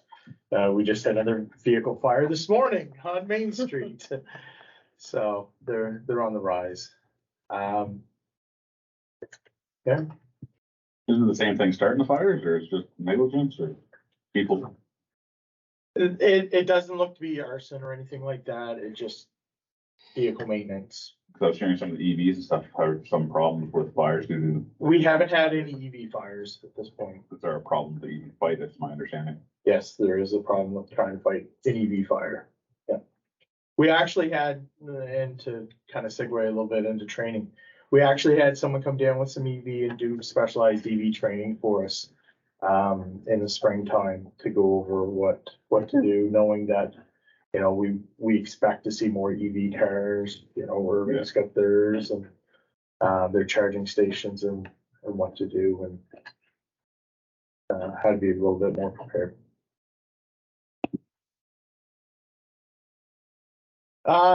Motor vehicle accidents, they seem to be down. The way it's going, we'll be down 40% from where we were last year.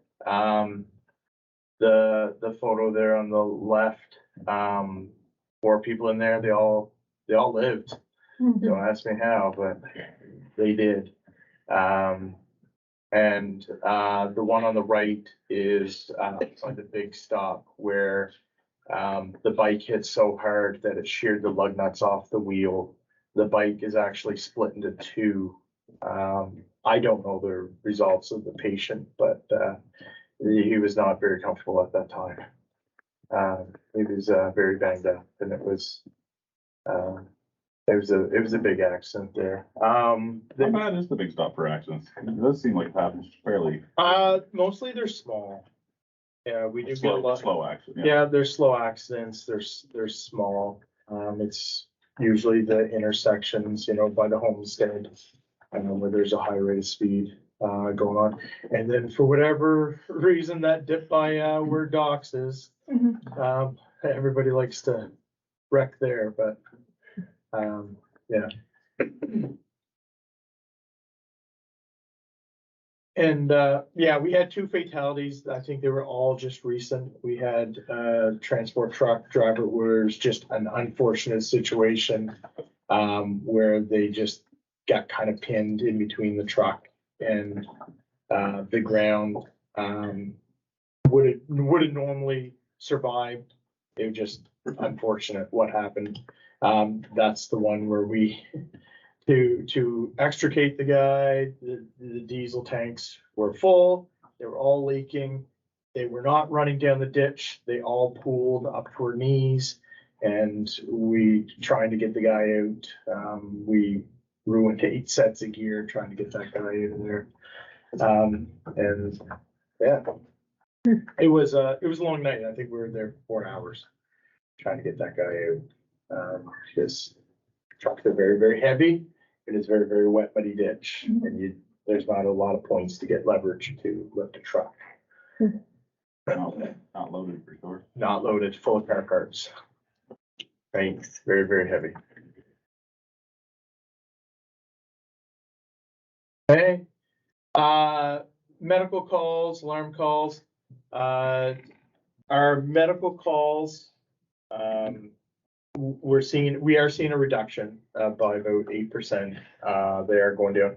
We did have a big string in the summertime where it was every day at 5:30. We had a cardiac arrest call every day. We went to one after another, which was very depressing because I don't think any of them made it out. The alarms, we do have an increase in alarms. There seems to be more businesses that have alarms that are setting them off in really wacky, crazy ways. Either someone just pressing the button and turning it on, trying to flick a light switch, or barbecuing right underneath their sensor. So crazy stuff like that. The school is a big one. We do try to work with them to make sure, especially around this time of year, once they start turning on the heat, they always set off the alarms, and it's on cold nights. They'll do it 3 a.m. The heat gets turned on, and we're out there, which we don't want to be out there. So I've already asked Tammy to make sure those vents are clean and ready to go and tested, so that we don't have to go out there. That was our first time getting the side-by-side out. We had an RCMP officer in there. A guy back almost to Parkendale, went into cardiac arrest back in his camp, and it was a snowstorm. So we had to go in to try to remove, and I think he passed, so it was to remove the body at that point.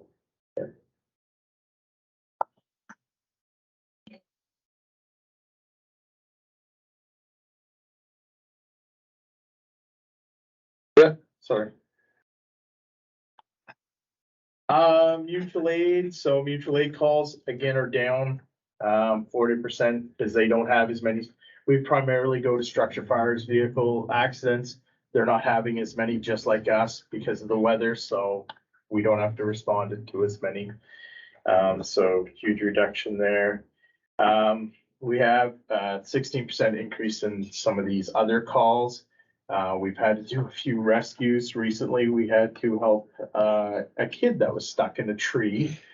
And I don't mean he was up there and he couldn't get back down. He had his leg wedged in between, and it was almost down to the trunk. Like, you can't separate it. We had to go with the jaws and kind of pull the tree apart. We had a kid locked in a car at the Tim Hortons, and a man that was pinned in a machine, a drilling machine. So just some weird one-offs there. Yes, we're all posing in front of a burning building. Havelock acquired a house to do a training burn, so we had a training day there towards I think it was in March, and that was everybody from the Salisbury department that participated in that burn there. I'll get one of those if you want one. Yeah, well, 2 actually. there you go. We'll take it. So, Not a problem.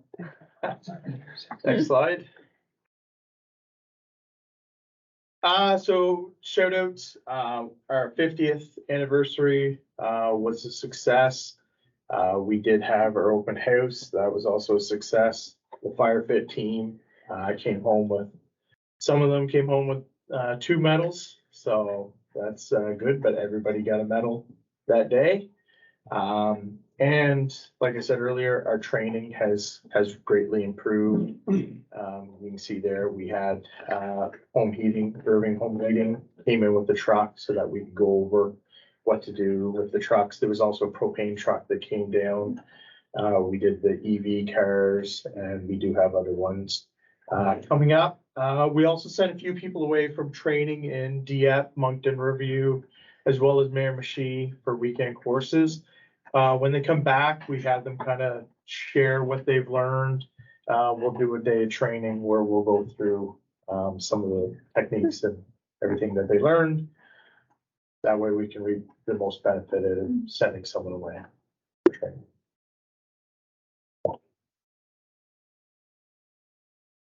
I think that was it that I had up there for presentation or for slides.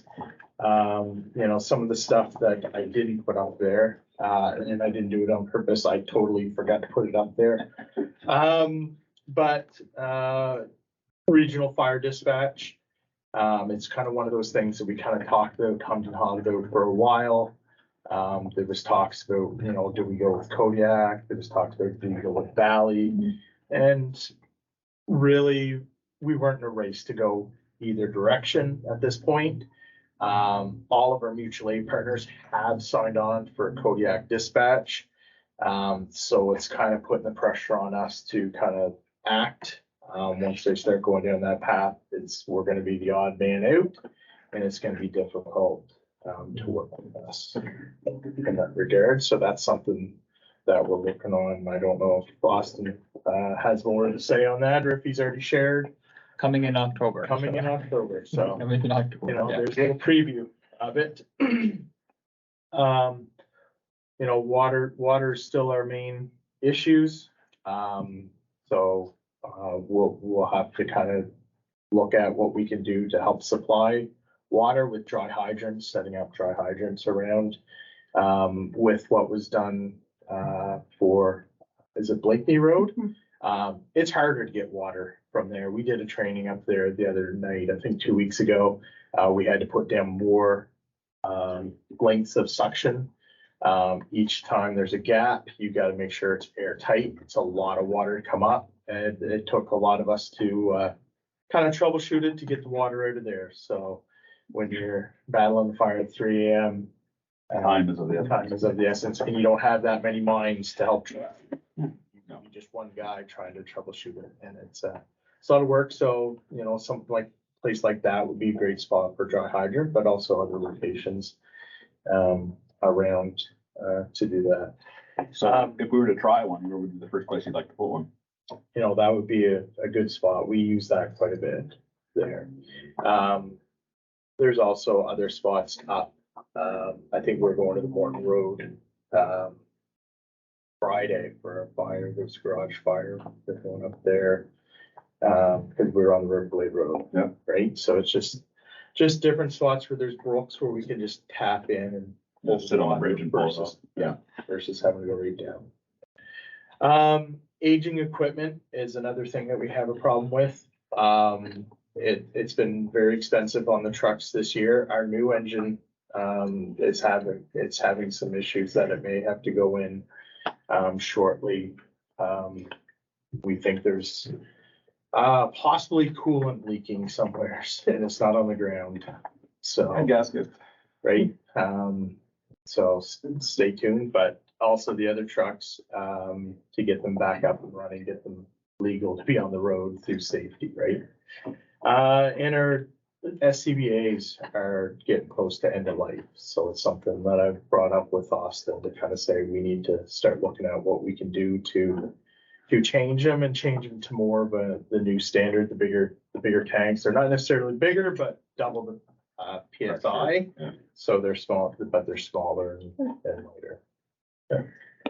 That's all I had on here. Does anybody have any questions for me? I don't know if it's for you or for Austin. Do we have an update on when the new truck will be here?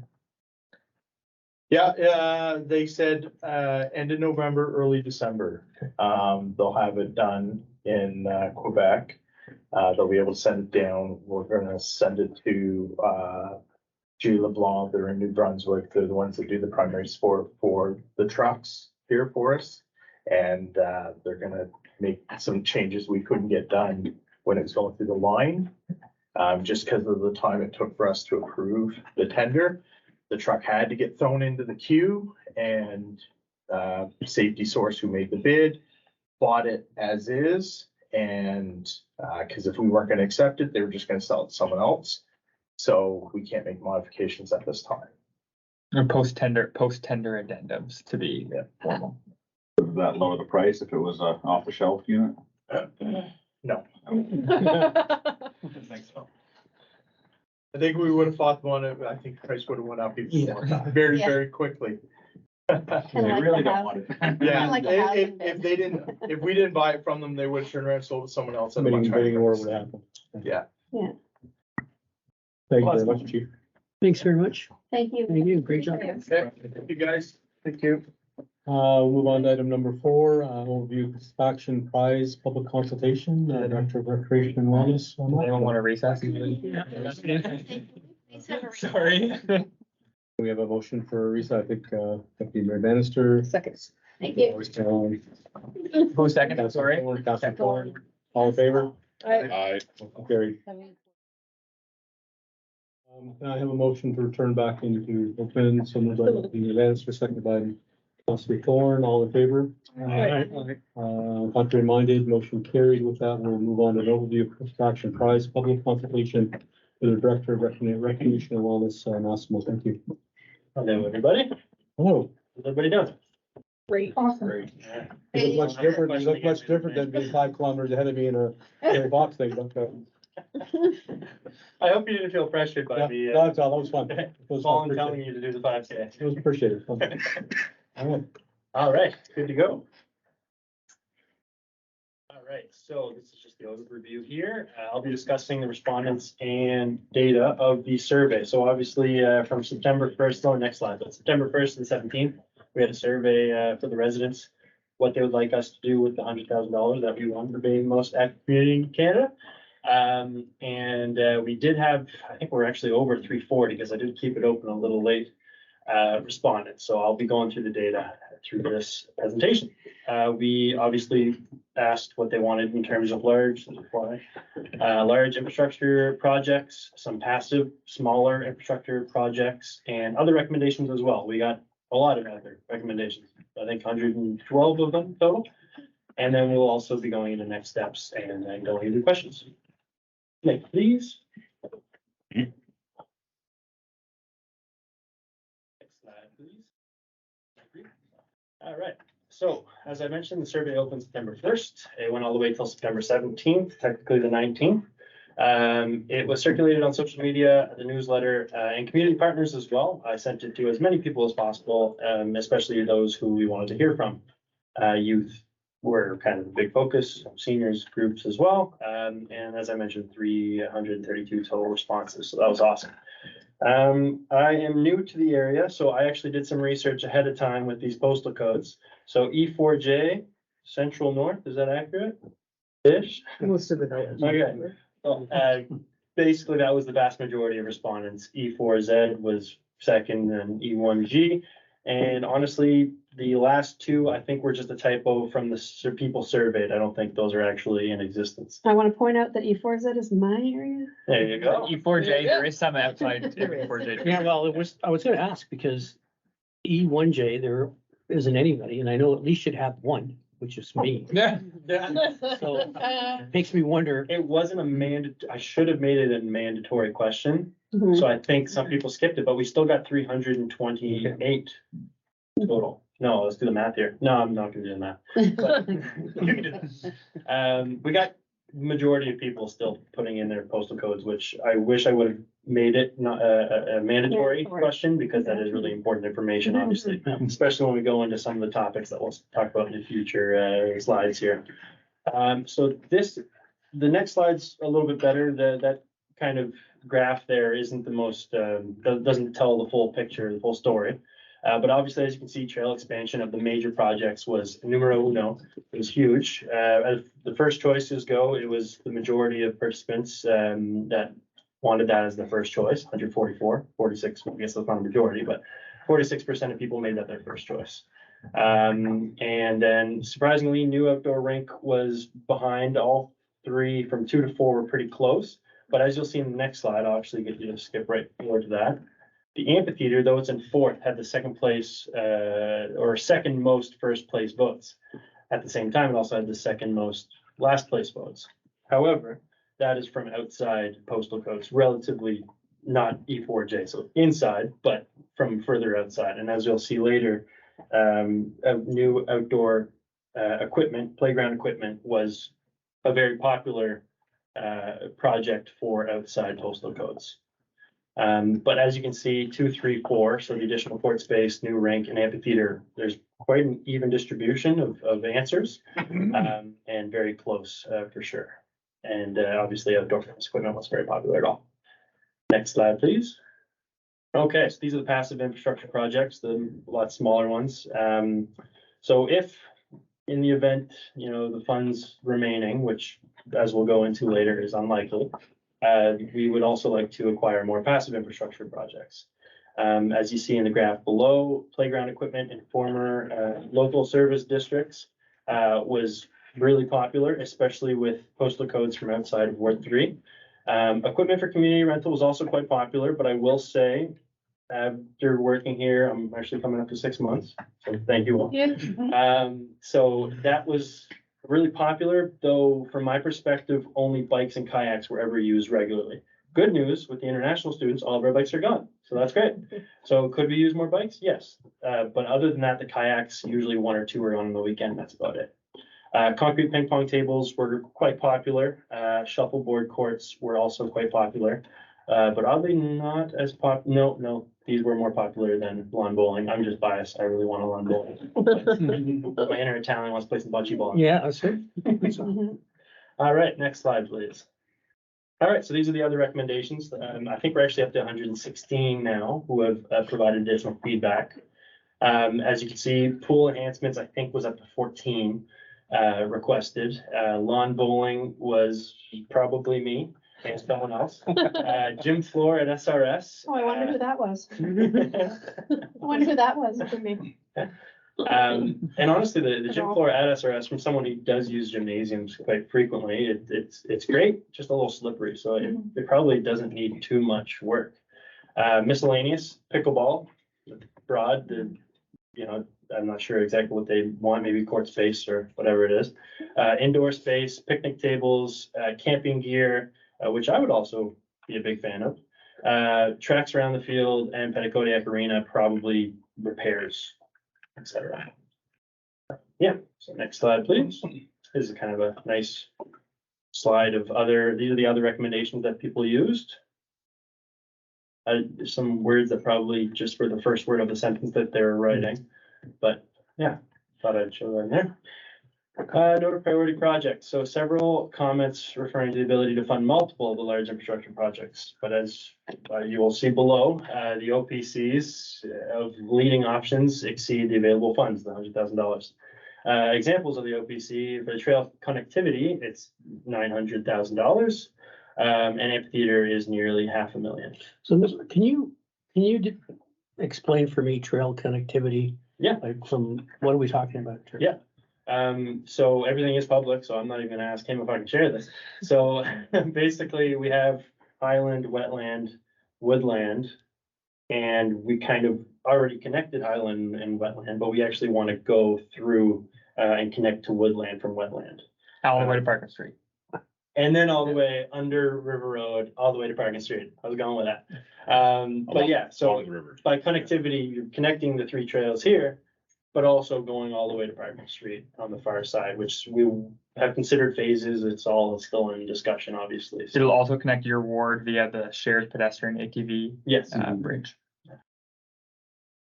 Up through Riverbend. Yeah, through by Riverbend. Yeah, off of Route 112. Those are covered in. Is that up to? It's about this project is about a 1.8 kilometer stretch, give or take. It depends on a couple of routes, which is wetland dependent. But it'll connect basically the core to the railway trestle, shared pedestrian ATV bridge. So I'm assuming if we go with this route, again, I keep asking this question because I'm a visual guy, okay? And telling me the streets, I kind of know where they are, but it still doesn't resonate with me. I need to see a map that says, We can send you the rendering. Yeah. We can send it would just makes it a lot easier for me to. You know where the stop lights That are on would, Salisbury but that Road? would be awesome. Send the rendering to all of us, Yeah. please. Yeah. That Well, I would know be where great. parking is. I'm just trying to figure out the other. Right from the traffic lights on River Road. Tie And it into connects right to the the regional parking street. service committee, like how I does was that? thinking of adding the renderings onto this, and I was like, That would be the goal. I have 5 minutes, so I didn't want to go through. No, that's okay. I don't mind if you send it to me Yeah. afterwards. That's great. I will think you should happily say do that. that first thing tomorrow morning. Yeah. Who doesn't want, I'll send it to everyone here. Yeah. And I think one of the reasons when we start. Okay, let's wind it in and go. Next slide, please. So next steps, survey validates existing priorities identified. That's obvious. We surveyed quite a few people. Town staff pursuing funding options for the trail connectors with the participation contribution as well. It also gives us kind of data to show possible funders, how many people actually want this stuff. So it's awesome. We also would be pursuing funding options for the amphitheater. Top ranking projects require additional funding sources, as previously mentioned. And the recreation master plan will also identify additional amenities, including integrating responses from the participation survey. Any questions? One more comment, I think the data is great. It's good to understand what people want. Good for step winning 100,000, but I think understanding what people want for the future, identifying needs when grants come up from different things is really important. This isn't a one and done type of a thing that the recreation and the town is always looking for opportunities to improve things. Yeah, the only comment I want to make, and I think this is great, and we got all this information, is as we start to look at allocating funds for anything, whether it's recreation or other functions, we need to be mindful from an optics perspective that not everything is Ward 3. Because if we start to do all that, then we get into this argument around, well, you have access to it, you might not live near it, which is the same argument that we're challenged with when it comes to sharing infrastructure across around the region. Mhm. Not only we're talking about it locally. Now, I don't have a magic bullet answer as to what that could be, but over time, at some point in time, I'm going to start hearing, and I already have to some degree, not great, I'm not saying it's a whole bunch of people. What are we getting for being part of, the town as a whole?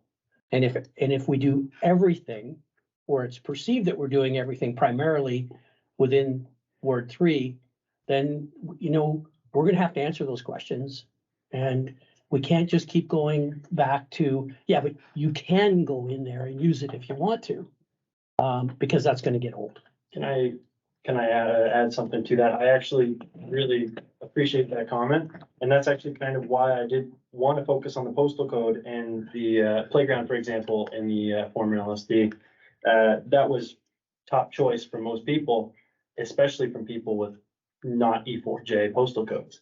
And I maybe should have emphasized that a little further, but in terms of other things, I definitely do agree. And I do want to prioritize that.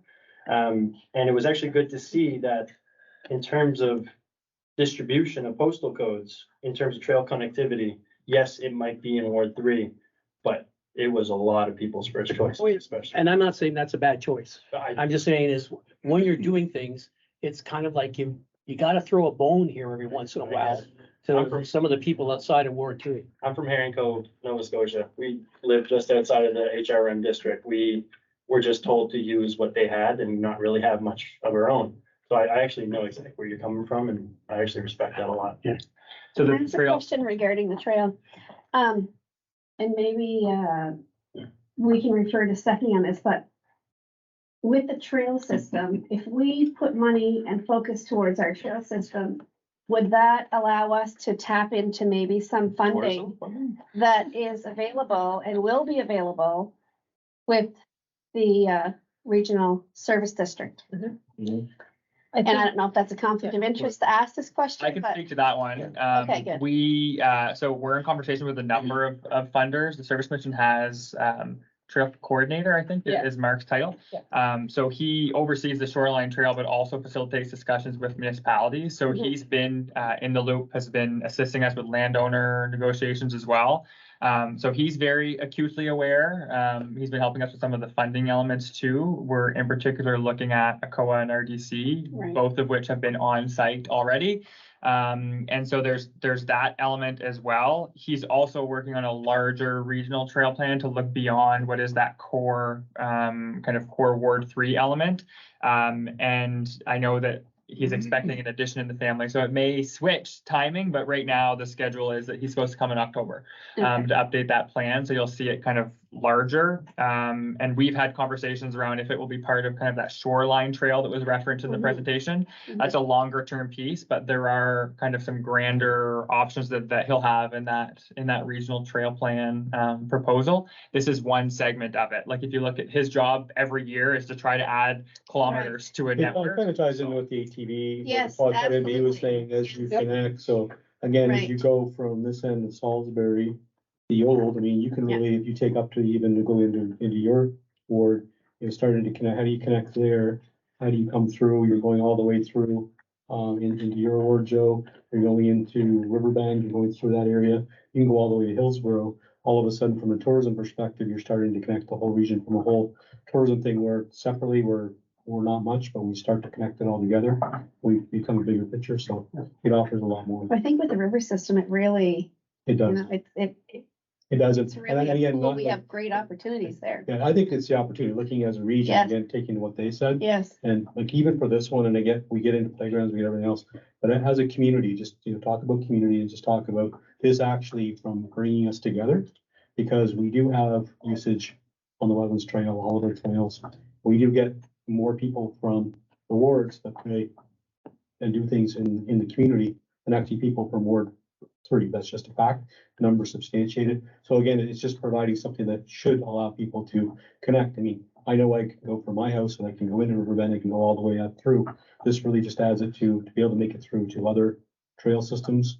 Hopefully, we would eventually be able to connect all the way through to Kodiak, and I don't know how far you could go, but beyond. But again, I do like what they're doing there's a vision in there. other areas. Where in Moncton, they can go all the way to Parley Beach. Right. So how do you open that up it opens up things from economic development, tourism, all the things we've talked about. So it is a bigger, broader picture, and you can tap into the funding hopefully over time. But again, I get, there's needs right across the board. You have to take it all into consideration. So, good job.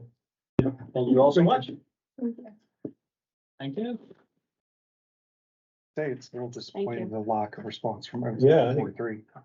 A lot of those are not necessarily just Ward 3. J or Ward 1.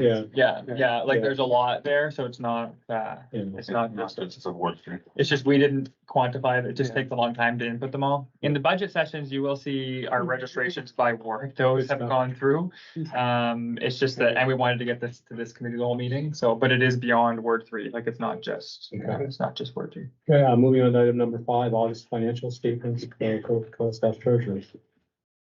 Okay, so everybody received the financial statements update for both the general and the sewer till August 31st.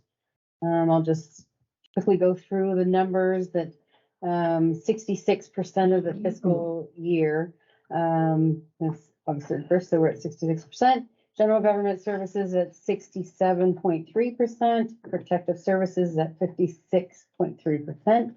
Transportation services is 46.2%, environmental health services at 57.2%, healthcare service is at 52.5%, planning and development for services is at 49.2%, recreation and cultural services at 79.2%, and fiscal services at 62.3%. For the utility, we're at salary and expenses at 58.3%, administration general other is 195.9%. Collection system repair is 37.7%, lift stations 95.8%, treatment disposal at 581.5%, billing and collections is 103.1%, interest on long-term debts 100. principal and long-term trust 100, and capital fund 0. It is good to note, I guess, that we are working on the 2024 budget. We're working on clarifying and rearranging some of these to make them more suitable to where they're really supposed to be and what departments and what accounts. The finalized budget is not approved until November, so when we meet to discuss, we'll have lots of time to possibly get your approval and get some changes and make adjustments where necessary. As of August 31st, we received 84.9% of the sewer rate charges. Repair costs, as noted, are significantly higher, so that's what some of the numbers are so much higher. Staff continues to prioritize collection efforts and will determine required rates discussion during the budget deliberations. Review will also be undertaken of the non-residential clients to ensure that billable units are accurate based on the updated bylaw. And I guess that's about it, unless somebody has any questions. Or they can come see me anytime. Because my only question is, like, according to the numbers, it looks like we're in pretty good shape. Yep. Does that bear out knowing what expenses we're gonna have between now and the end of the year? Yeah, there's a few upcoming expenses that aren't on there. One of them is not going to happen, correct? Potentially, yeah. We're still projecting to be under for most of them. Yeah. There's some major projects that are still continuing that we expected to be a little bit earlier, like the geophysical, for example. So chances of having that done and built in December of this year, I'm skeptical about, cautiously skeptical, I should say. It may still happen. And there's some larger things that are still on the books. So we're still projecting to be under. There's one instance that'll be kind of formally presented to council in at the October meeting, because it has to be at a public meeting based on our policy, but we are purchasing, or we gave the authorization to order 8 new sets of bunker gear. So that puts the protective services up significantly. We have ways to recuperate that, but technically it will be on the books until otherwise confirmed. The utility budget is where we're going to definitely have to pull in a transfer from capital. Like I don't have the exact number in front of me, but one cost for the asphalt is like, it would be probably 55-60% of what was usually budgeted for annual maintenance and replacement. Just the asphalt. We haven't even gotten the bill to replace that line. So that gives you a bit of an idea of what the costs are in that area. But from the operating fund, it so far all is well, unless, thank you, any major things that may come up.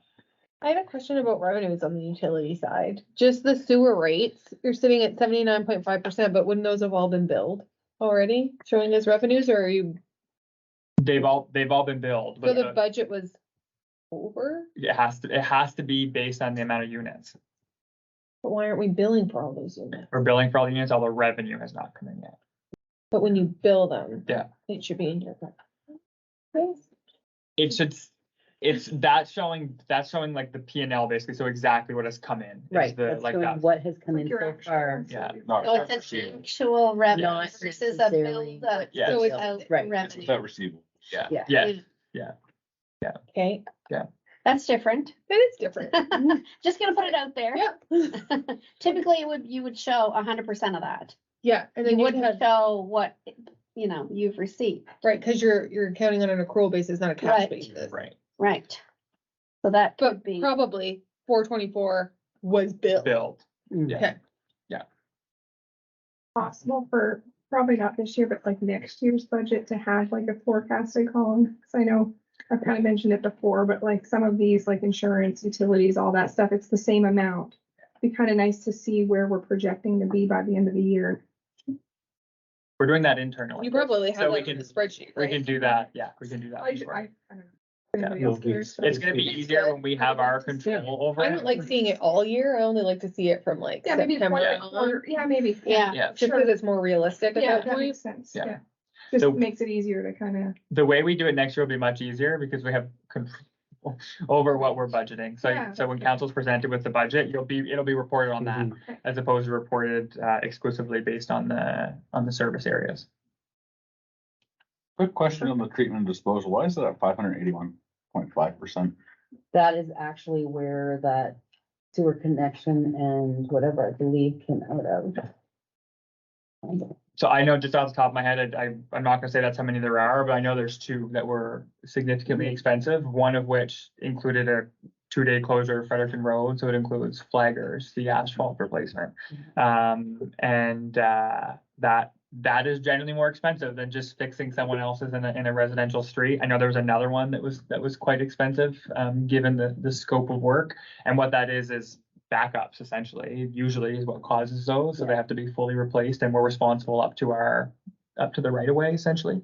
And treatment disposal is also like, any major repairs to some of the polishing bond and stuff. The lift station Yeah, as well, yeah. lift stations. We try to separate it as much as we can, but it's not necessarily the lift station itself. It could be the floats or that are actually in the lagoon. So some of that will be reflected in next year's pricing of sewage, I take it. Yeah. Well, your 581% is only $5,000. That's right, yeah. Say, what's the actual dollar value? Yeah. Because, Yeah. you know, So- what does that represent? It's a big, that's not. It's a big, it's a scary That's number. a big percentage. But it's Yeah. not It's an not a actual big big number. number. It's like there was 216% in fire investigation, while it was only $582. Yeah, exactly. Right. So you have That's to why I look said at we're the- making adjustments now as we can. Yeah. Because we can. Right. Some of the stuff was put in that we had no say in where it went. Right. Some of it and some Yeah. of it, yeah. the percentage makes it look scary. It's really not that scary. No. Yeah. Additional questions? Oh, thank If you. no additional questions, move on to item number 6, request for funding, Petticoat to Salisbury minor housing. Note that Austin is stepping out of the room for the conflict.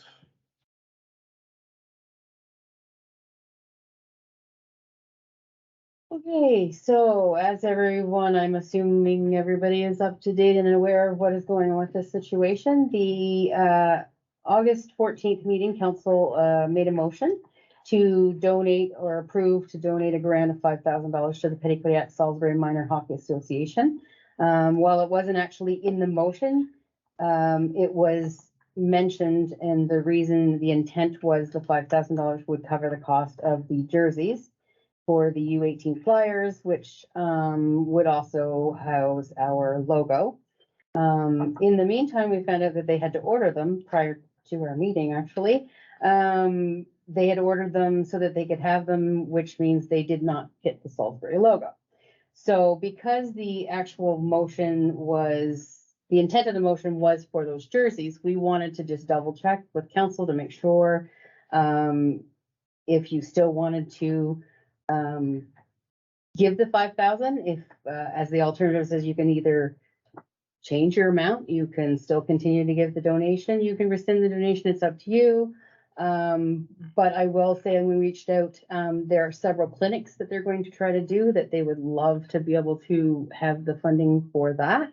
There's a female only clinics they'd like to do, and this is 2 or 3 of them, not just one. Goalie clinics and power skating clinics that they would use the sponsorship for those items if council should choose to still basically give us direction. This isn't a motion. It's more of just giving us direction to, give them that check for 5,000, unless again, you want to decide you want to change that amount or rescind the donation. Well, we were gonna give them the money, right, for the Mhm. jersey? Yeah. Could we not give them the money and then like get patches with the logo that they could put I on was the just gonna jersey? say, if the logoing is really an issue. Right. That everyone really wanted, it's very easy for that to be stipulated that the jerseys go back to the provider. And they put the Salisbury patch on. I don't think that the jerseys that they get now are that flexible, like the jerseys aren't, they're a different quality than they used to be. Yeah. And I don't think that they could handle it, but. I don't think it matters. Yeah, I'm not a big deal. I'm just annoyed that they said they're gonna put a logo on it, and they're not. Well, it That's timing with, by the time we got it, by the time we had a meeting, it just Yeah, didn't but work. that was what they asked, and they offered, and they didn't Yeah. provide what they're doing. find that annoying. I do agree with you on that, because the thing is when you make when you present a request, a specific request, and then you move forward and go a different direction, we're talking about, this is only for one team. Right. This is the U18.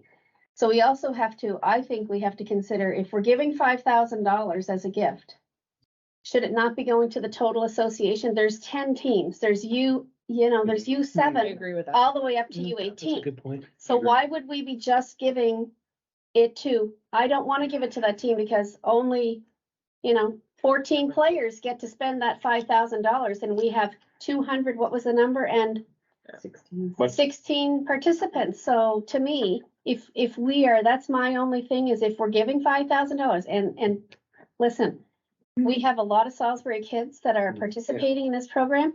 I believe we should be supporting this program, Mhm. but I want all of the kids to benefit from this gift. Yeah. Well, I agree with that point. My only point would be that if they would like to use it for some of the training clinics or whatever they're doing, and then they decide they're not gonna do that as well, Exactly. I just find that Yeah. annoying. So I'm typically annoyed by most things, but I'm trying. I don't, I don't find that I'm super annoyed by this because this is run by volunteers, right? Time delays, like, it's tight. You're at the last minute, you're like, oh, I should reach out to these people, and things happen with time. I would agree, let's give the 5,000 to the association as a whole. I'm willing to take out upcoming clinics as what it's gonna cover and just let them decide where they need the money. Like, I think there's that Yes, many I agree. kids there.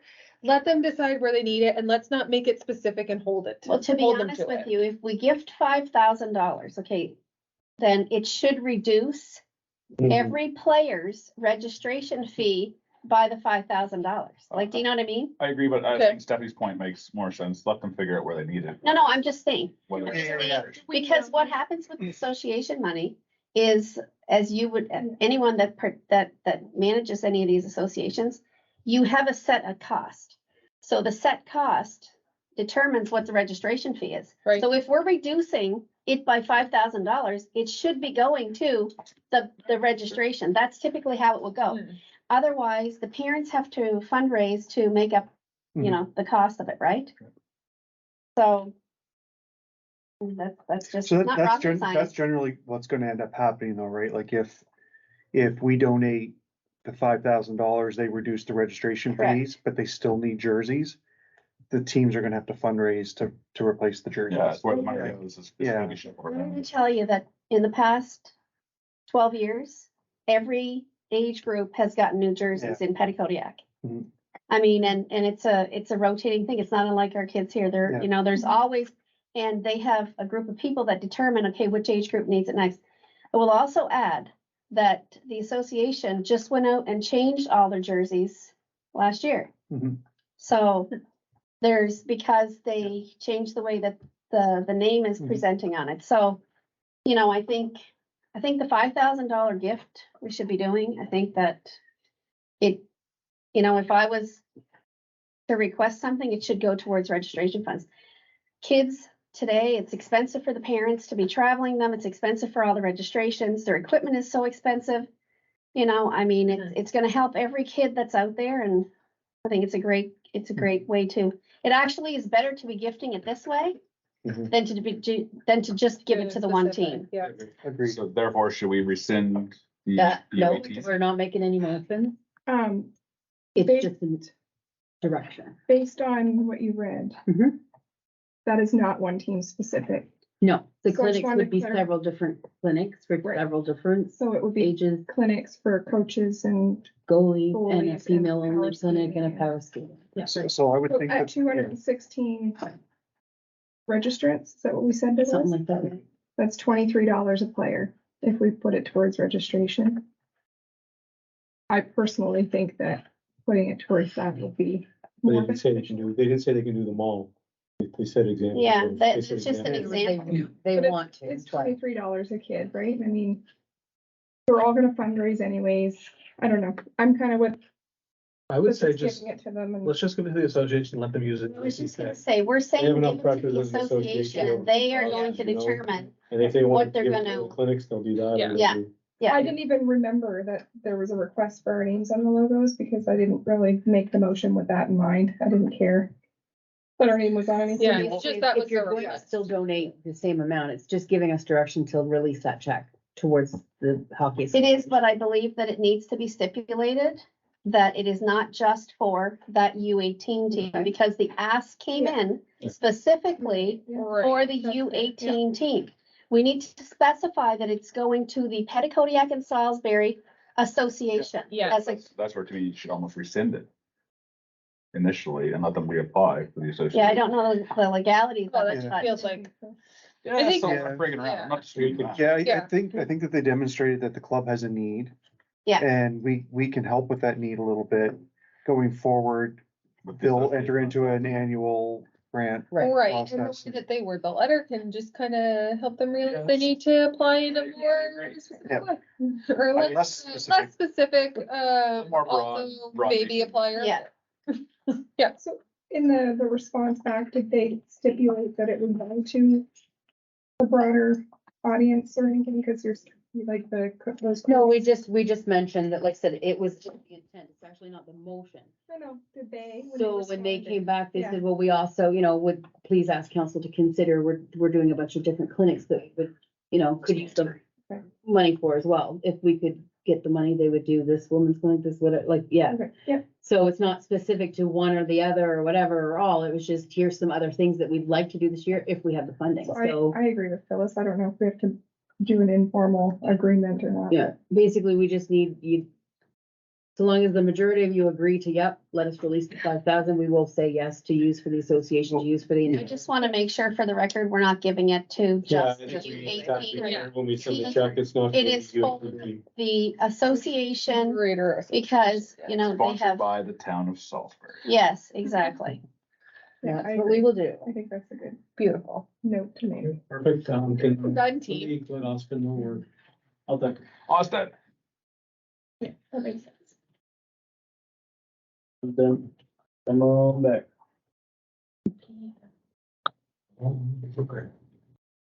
we on our? That's regret. Yes, exactly.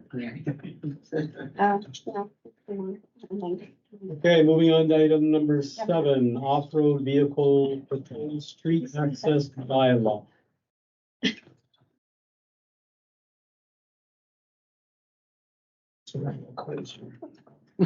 Hello. Oh. Hey, Austin, You're starting? welcome back. Hi, I've returned. Did you press escape? Yeah, several times. I'm gonna start while you try to arrange the presentation. So this is obviously following the presentation from COTW earlier this evening. I have a slide deck to follow, but a little bit of an overview of what I will cover is an overview of the process, some of the risks and considerations. There was a survey that was circulated in 2022 by the former village, those boundaries. We'll highlight some of the concerns that were raised then. I'll speak to the proposed bylaw itself, as well as the proposed consultation process, and then discuss next steps and any questions that council may have. So a reminder or refresher, I should say, as to kind of how we got here and the steps that were taken so far. In 2022, so last year, although it seems like distant past at this point, a process was undertaken with a group of elected officials to work with COTW in the development of said proposed bylaw. In September of 2022, the former village council determined that at that time, given the fact that we were going into municipal reform and the fact that the approval process would not have been received by then, that they would essentially pause the process. So at that time, there was direction given to staff to continue the conversation as it relates specifically to consult with legal counsel and insurance to determine what, if any, risks or issues may arise from said bylaw. And so that was done in late fall, early winter, early new year, I guess, this year. In May of this year, a presentation was provided to council at Committee of the Whole that specifically was looking at the bylaws or process that would be undertaken as we work to modernize former village bylaws and also determine which bylaws are priorities for the town. One of which was this bylaw, hence why we are here this evening. So if you go to the next slide, for risks and considerations. So obviously there is a user group that has an interest in this. We intentionally did these as two separate agenda items that the user group could essentially propose their case, and we could provide an administrative or staff update as it relates to the implications for the municipality. So there are some here that are detailed via bullets. But essentially, one of them is obviously around enforcement and personnel. So one of the flags that was raised by IPE, the town's insurance provider, was as it relates to enforcement. So that goes with any bylaw. There's a bylaw in place, but no resources to enforce said bylaw. It can obviously open up the municipality to risk.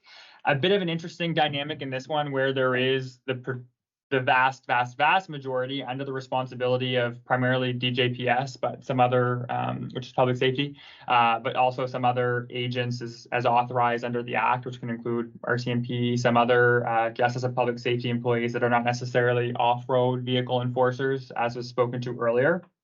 But there is still a consideration and the ability for the municipality to enforce what we would call administrative penalties in this case.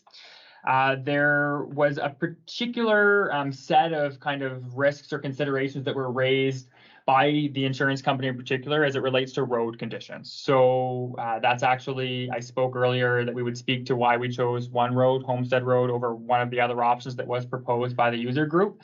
And it does speak to this. The other alternative was not entirely paved. So I will speak to that. Obviously, there is a risk of the more users that use different types of infrastructure. This goes for a court, to a road, to a building, the increased likelihood that there may be for conflicts amongst users. Another one that was highlighted by insurance was around lighting and road conditions. So as it relates to lighting, that's street lights basically. Road conditions can be things like wintertime. So if they're narrow roads in the spring, that means they are more narrow in the winter. And it also has elements related to sidewalks and where those types of infrastructures may exist. Another piece is around what IPE or Intact would call downtown cores. Again, sidewalks generally mitigates those, but it is worth noting. A few pieces that I will mention that are not up here just because they were spoken to earlier is around the TCH, the Trans-Canada Highway 2. So right now there is a crossing on that highway, which is 110 kilometers an hour and obviously is a risk. Not necessarily a risk that's borne by the municipality, but that this would mitigate. So that would be a risk mitigated by users, not necessarily the town, but those within the town that are using this type of, or that are partaking in this type of activity. The other piece that was mentioned is around signage. So we asked a number of questions to the user groups in particular, trying to figure out exactly what that looked like, and they spoke to it today. They have a signage catalog, which we asked to see and make sure we could see that it would meet kind of our expectations. And they pay for the signage, we just have to install them. So we would develop a specific plan, should this be the will of council to proceed, and then should it be formally approved, determine exactly where those go to make sure that it is well signed. If you go to the next one, you'll see that this essentially reflects some of the concerns or general elements that were highlighted in the last presentation, or in Quad MB's presentation, not the last one. So this was conducted by the group of elected officials that were working on this particular bylaw. And in the order of what was most frequently mentioned, which would probably reflect almost the exact same bullets that were raised. The noise, speed and recklessness, general concerns, which are just general concerns and no specifics, would be related to other as well. Pedestrian and walking elements, again, it goes back to some of the risks that were raised by IPE. The element of potential danger, children playing in particular, and then the machines themselves not being properly equipped, whether that be with lights, insurance, or otherwise. If you go to the next slide, this brings us into essentially the proposed bylaw. So a little refresher on process. We're at Committee of the Whole this evening looking for direction. So we are not introducing any bylaw for official first reading, second reading. It is looking for direction. But in order to really capture this full piece, as you can see, there's a lot of elements that are in front of you for consideration, but the bylaw being one of them, in order for you to have that full picture.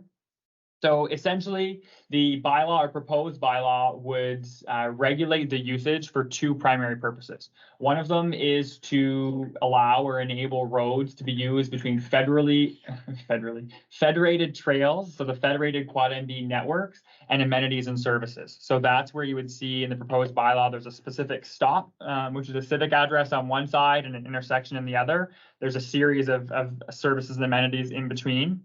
That would be the essence of that first bullet there, that first kind of regulated ability to travel on the roads. The second being residents specifically. So that would be traveling from a residence, a private residence, to a federally regulated, a federated or regulated trail, apologies, in the shortest way possible. So that's the second element that is there. It obviously requires riders to follow requirements of the Act, and in this case, it's that provincial piece of legislation. There are elements speaking to the requirement to travel in the same direction of traffic in single file at the speed posted or 40 kilometers per hour, whichever is lesser. That is one thing that was language that was tightened up based on what some municipalities have had. That is from our legal counsel directly.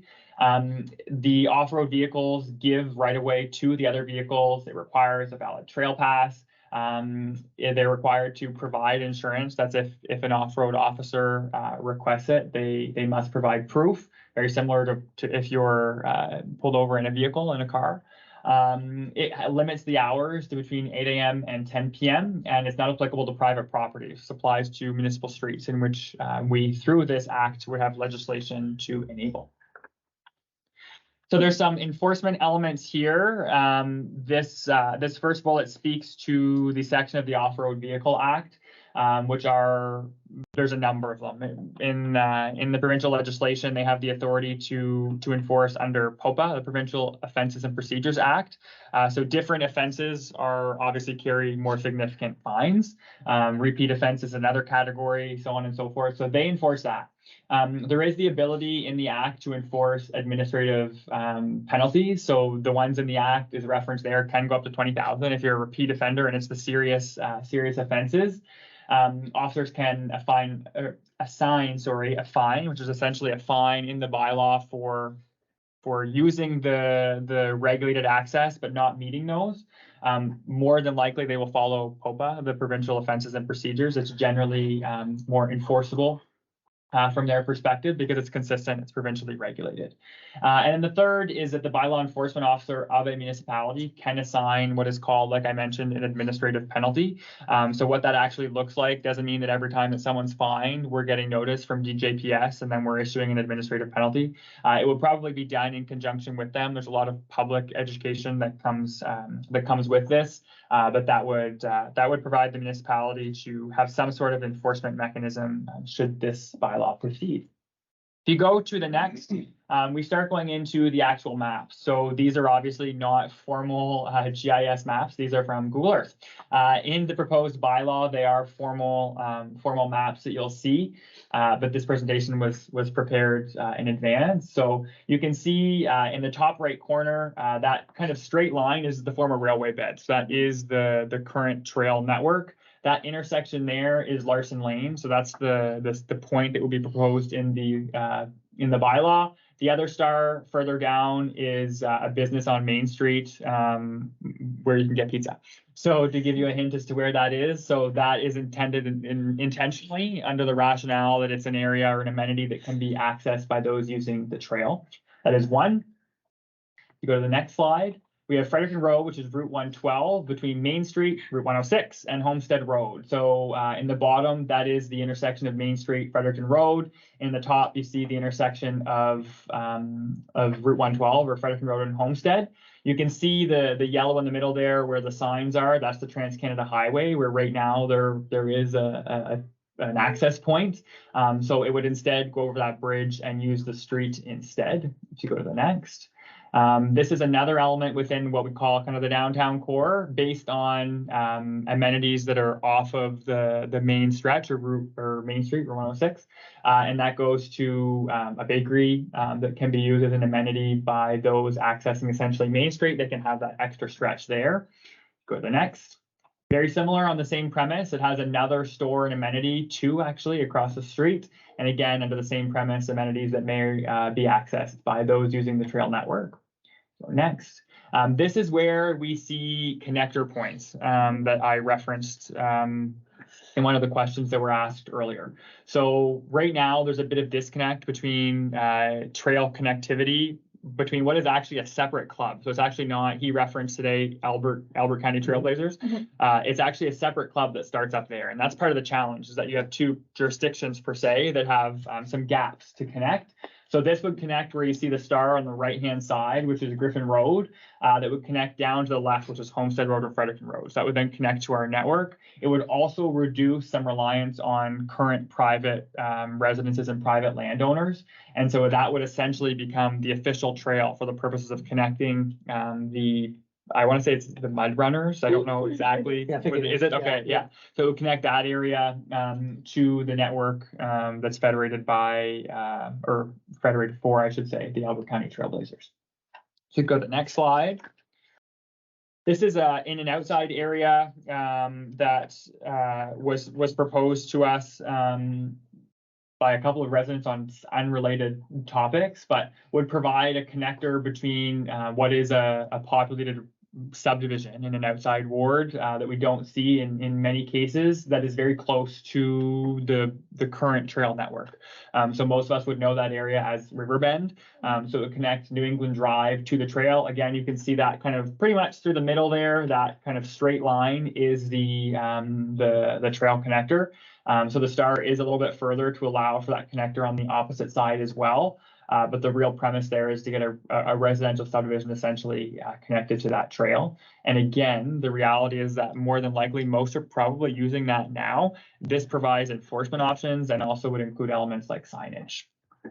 So Go next. are we allowed to propose other? Absolutely, yes. Yeah, absolutely. The only concern I had about that, it makes total sense when you look at where the access to the trail is.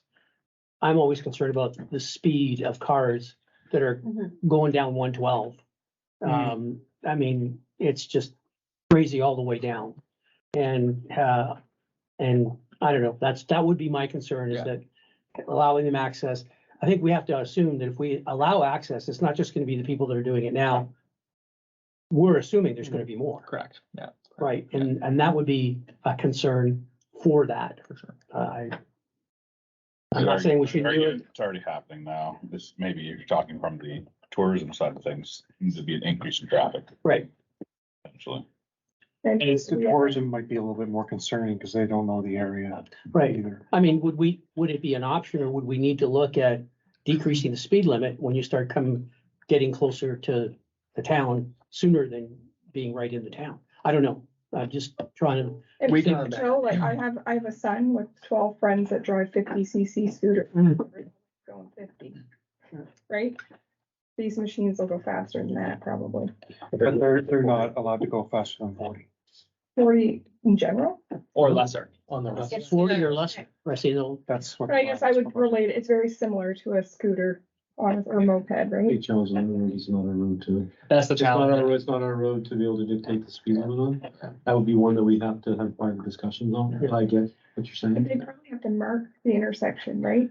Like There would be signage there. Yeah, there would be signage kind there. of like the trucks signs, right? It would show. Yeah, and the other thing And too was, I saw the time, and obviously, as it gets darker, there's more potential that there's gonna be a problem.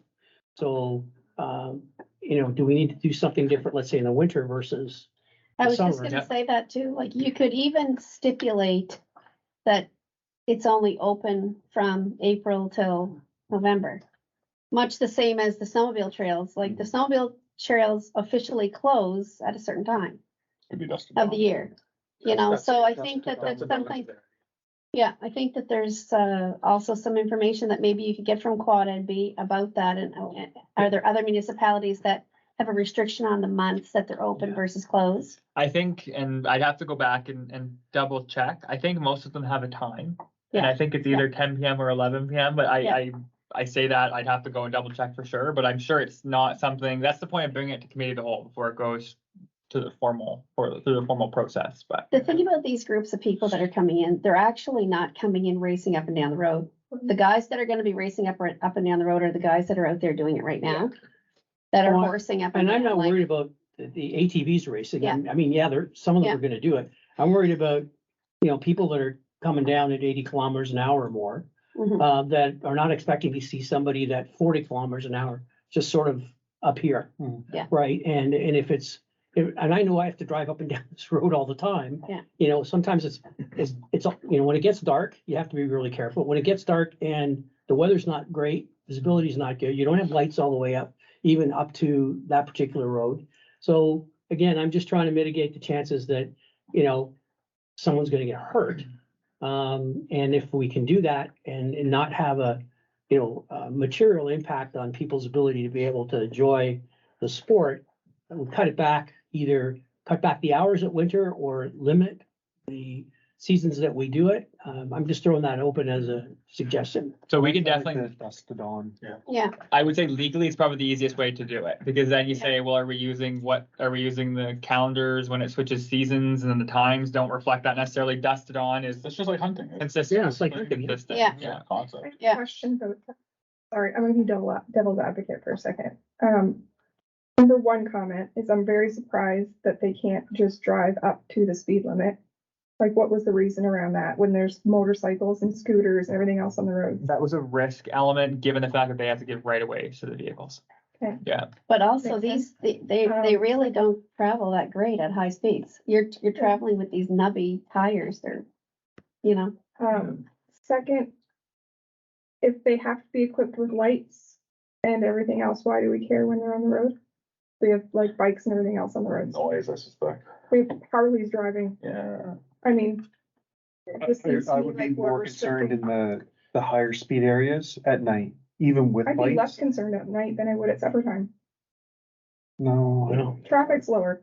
Yeah, at night, well, maybe I'm just got 46-year-old eyes. I think that's Don't me. see it Yeah. well at night. I have I- 57-year-old. I'd be worried about coming up behind a I ATV and guess not the seeing challenge them. for me when we do public consultation is that I personally don't see this any different than having a scooter, a dirt bike, or not a dirt bike, a scooter, a street and trail bike, a motorcycle.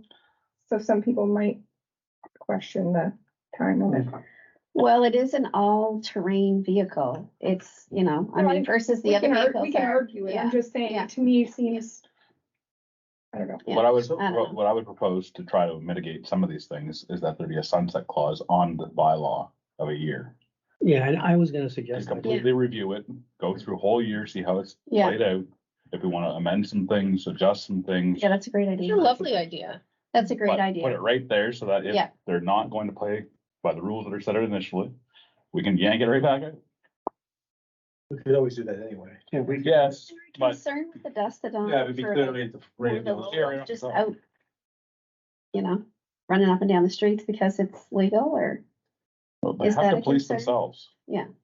Bad apples will spoil the bunch, and if Yeah. they're not willing to Yeah. either bring them to heel or rat them out, then they all lose the opportunity. It's not difficult. Yeah, my biggest concern, the bad apples are gonna be there no matter what. Yeah. My biggest concern is So bring them to at heel. nighttime, you've got these things, if they can only go 40 kilometers an hour or less. And it's not gonna be in town, right, is where the issue's gonna be. Yeah. If you're coming down from there, and, I come down there all the time to get here and to leave, and at nighttime, you know what? You can have many signs as they want, unless they're glowing in the dark, you're not gonna see them. Yeah, I Right. mean, but to Sarah's point, there's bicycles on my road. There's a cyclist at dark. You don't know when he's gonna be on the side of the road. I mean, and he just pops out of there. I mean, I think drivers have to be responsible for Themselves. themselves and what's on the road. But I think to Sarah's point, maybe we won't want a curfew or a time limit in the future. I think we Yeah. should go through some tentative preliminary period to see if they'll follow the rules, and then if they're doing well, everything is happy with how things are going, then open it up further. I imagine a big part of the time that most communities are using is to prevent somebody from having a whole bunch of ATVs go by their house at 3 AM. Yes. Yes. I live on the trail. I don't have ATVs going by, but snowmobiles at 3 AM Yeah. whizzing by Yeah. is a Yeah. problem in the winter. Yes. Yeah. But that's why trying to address it here Yeah. initially. Yeah. So, But I think the biggest thing I see is this is all gonna be traffic from the big stop. The big stop's already being utilized as fueling for people on trails, whether legally or not. And I think if you Yeah, look at how the trail system goes, even with this connectivity, I think we're really restricting people from getting gas and stuff like that at night if they need to. That's my personal opinion. Like, we're really at the end of the trail system, right? Like, we're a long ways from gas stations. When you leave Salisbury, there's nowhere to get gas unless you get to Riverview, or you find your way to Petty-Kodiak, and that's a hard thing to find. Most of these vehicles are not out after dark. Yeah. Like this is, we're talking about this, but just going through, I mean, Well, even his presentation, the demographic doesn't seem like. no, these people There are, might be pretty these much people are back to where they should be having supper. Like they are not, But it has to be said, as long as things are laid out properly, they will Yeah. stay off private property, and that's the main goal. is to Exactly. Give them a spot. to be Exactly. In a reasonable exactly. activity. Yeah. Without being on private property, because that is where the real annoyance comes from Mhm. for Yeah. private It land. is. Right. And for our economic development, we want to be part of this New Yeah, Brunswick, agreed. this Quad New Brunswick opportunity. I mean, So what we can do, I would say, is we consulted the bylaws themselves of other entities, but we did not ask specific pointed questions, i.e. on times. So we can do a bit of a search on that to find out of the Sussex and the Yeah. Chipmans. There was more there. Yeah. We consulted a few. Maybe consult with Quad MB and see what Yeah. their Yeah. thing is. Yeah. Even just as a preliminary 1-year trial of it all. Yeah, and I think it's the timing, from my perspective, would be different if you were asking a question in general versus a rural road versus in town. Yeah. Because that's Right. where the issue is with me. Yeah. I don't care if it's 10 o'clock in town. Yeah. Like when I think about it, the only road that I would even really be concerned about would be the 112 from Riverbend. up, Yeah, that's the only Where one. there's that turn there. Yeah. The rest of them, there's wide shoulders, Yeah. lots of space, or the roads are lit. And that road will be one that will be lit, that stretch. That's one of the ones that we've numbered out how many lights we would need within that risk matrix. Oh, that's great. I mean, that's helpful. Those are things to mitigate the chances of gonna And be a the problem. locations too, I'll stress too, like it can be changed. Those are very much a proposal. They gave us a proposal. We amended based on the input that was brought forward to us. So those can absolutely be amended or removed or changed or what have you. And I think the residents of Riverbend will appreciate that. Yeah, What's that? I think the residents of Riverbend will appreciate being able to get on the trail. I know there's a Legally. private land use happening there too, right? But Yeah. Yeah, get well, people there. and getting people, like you said, like getting people off of people's private property, it just mitigates so many And liabilities. furthermore to that, I would argue the entire homestead for the entire boundaries of the town of Salisbury should be expanded. The whole The homestead. whole stretch. And that'll take us, sure, That would take you right to Riverglade too, right? which then could connect to Petty. Right. Right, absolutely. Petty is so inclined. right? It's so hard to find I think Petty on the it's- trail. so you would have to go to the homestead and you would have to come in the Sanatorium Road to the Geldart Road, because that's Yeah. where the trail connects there. But the homestead already has wide enough shoulders. There's lots of room to nice. It does, but the Sanatorium Road is, That's. Well, I can't help the sanitary. and they just came and dug out some Yeah, I'm sure ditching they did. But and they Elton's left concern is- zero. Oh, Asheville. Zero shoulders. Shoulder, Well, they did the like when I same- say did zero. the I same mean thing. The same up from your. Right, where I live, Yeah, it was great because it fixed an issue that we had with a resident who was getting flooding. Yeah. And it's great, but I'll tell you, I told my son, we better be careful driving here, coming back home at night, because you have about that much That's- room Well, before you're gonna be in Yeah. a 6-foot ditch. this year, there's definitely gonna be people in the ditch there. Okay, thank you very much. So if we go there, yeah, finish that one, yeah. So if we go this one, the proposed consultation process, I do want to stress this or drive this home a little bit. To get direction. So obviously, if the will of council is not to proceed, then we don't consult. If the will of council is to proceed, then we do consult. So we are recommending a few different options. The first one is that we don't do first and second reading at the same meeting. So we can usually do that at once, first and second or second and third. In this case, we we have to send it to the province after second reading. What that will do is give more time for people to become aware if the bylaw has been introduced. Given the fact that it can take a number of months for the approval to come back, the extra month to wait is worth it to provide people the opportunity to formally weigh in. The second one is, so again, that's part of that first one. We send it to the province after second reading. The third, I should say, is a public open house. It does say October 18th on there. I'll correct that. It's actually October 19th. It's the following day based on availability of justice and public safety. So it's a Thursday.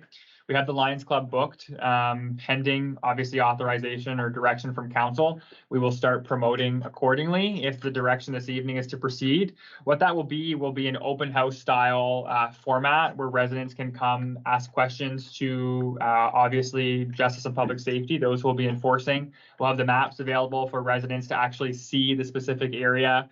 We'll have the proposed bylaw as is being considered.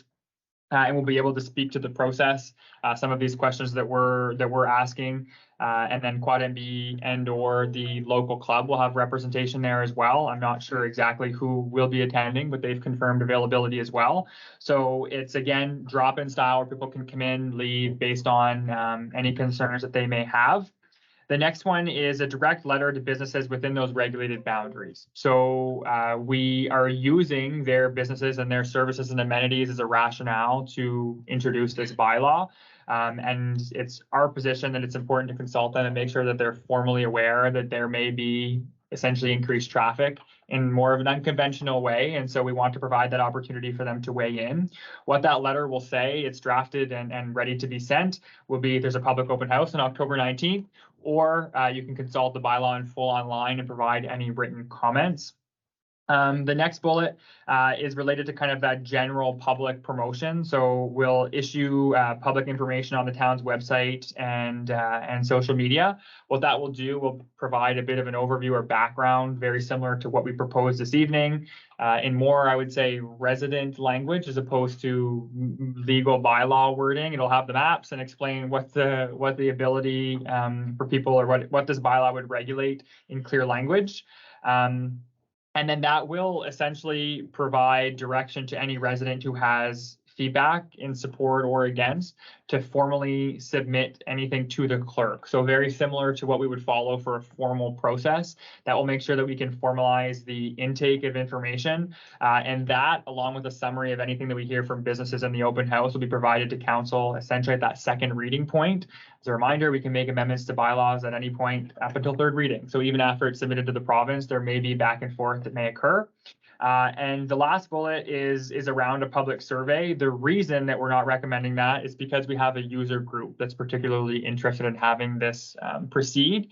And if we go to the basics of IAP2 or the International Association of Public Participation, you want to try to make sure that it's objective as possible. So the challenge with having an online survey is that when there are user groups, they can outnumber those that may have genuine feedback. And when you can provide it to the masses, i.e. a group with membership, it gives them a leg up per se in the data. So that's an element that we want to take into consideration. Hence why we're formalizing that process to go through the clerk and also to separate that first and second reading.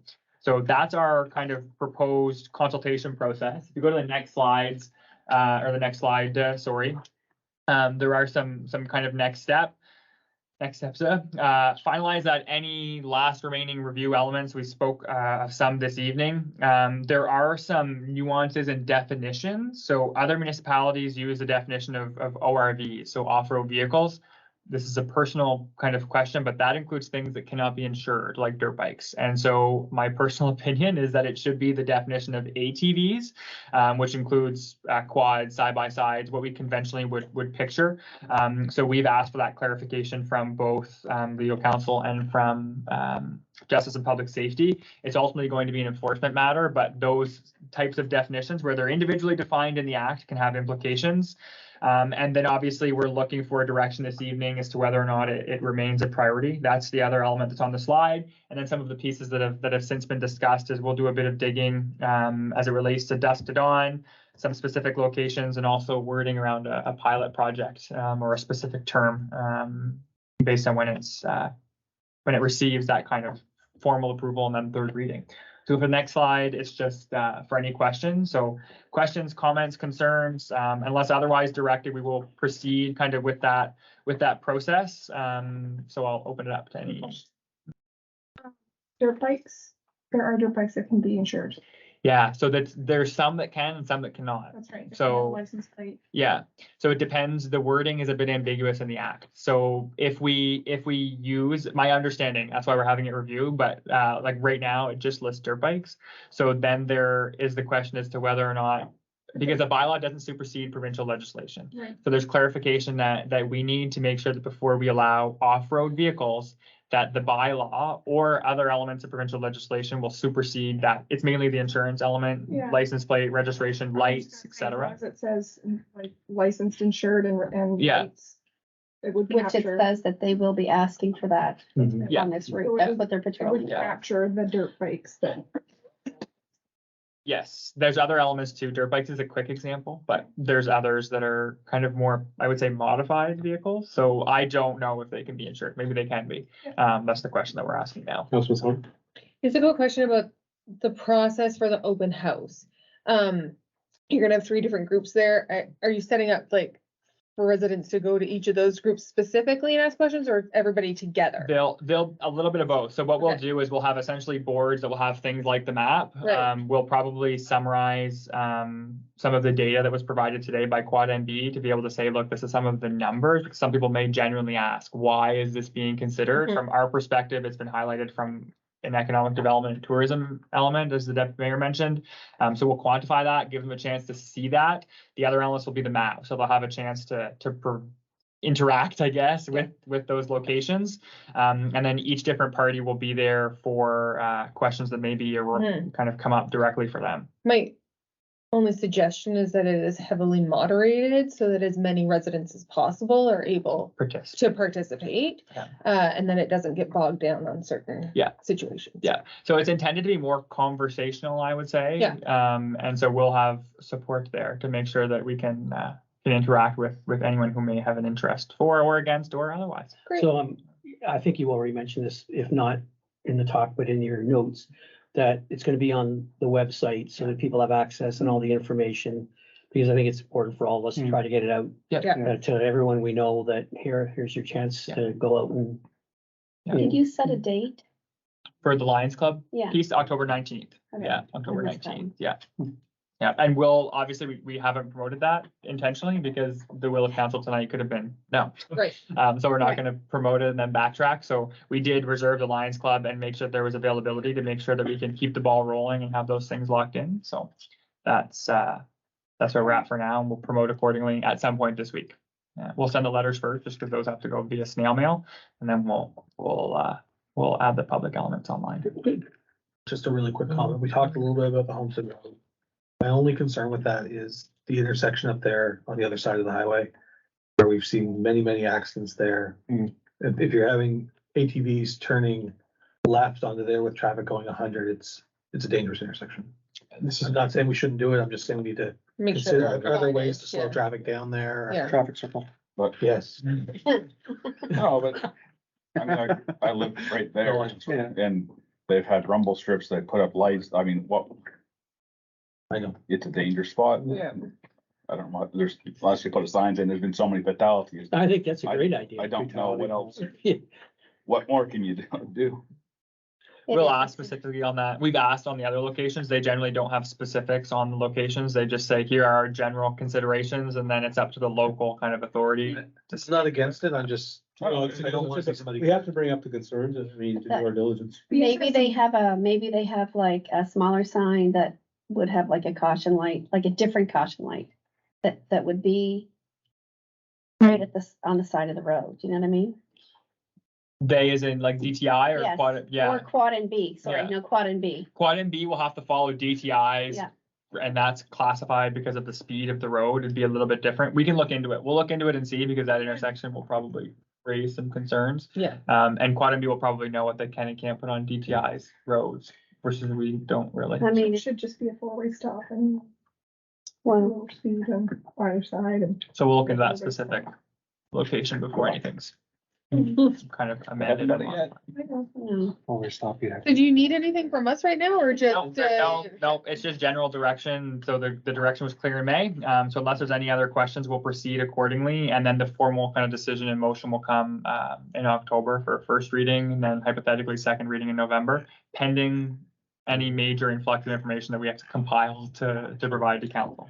I'll tell you what makes me comfortable, just because I feel like I need to say this out loud, but having Quad and B with as much experience as they have, like when we saw those slides with all of the different communities and municipalities and towns, and that makes me feel more comfortable than. We are not the first one. We will not be the last. So, yeah. I don't think we want to be the last. That's exactly. All right, moving on to item number 8, updated housing accelerator fund application. So there's a memo in council's package. I'll speak again. It's a little bit of a logistical element. So at a recent council meeting this summer, council authorized the submission of the Housing Accelerator Fund action plan. So council authorized the initiatives within an action plan. We've been going back and forth with CMHC after they extended the deadline for small and rural municipalities, those under 10,000, in which we obviously apply to.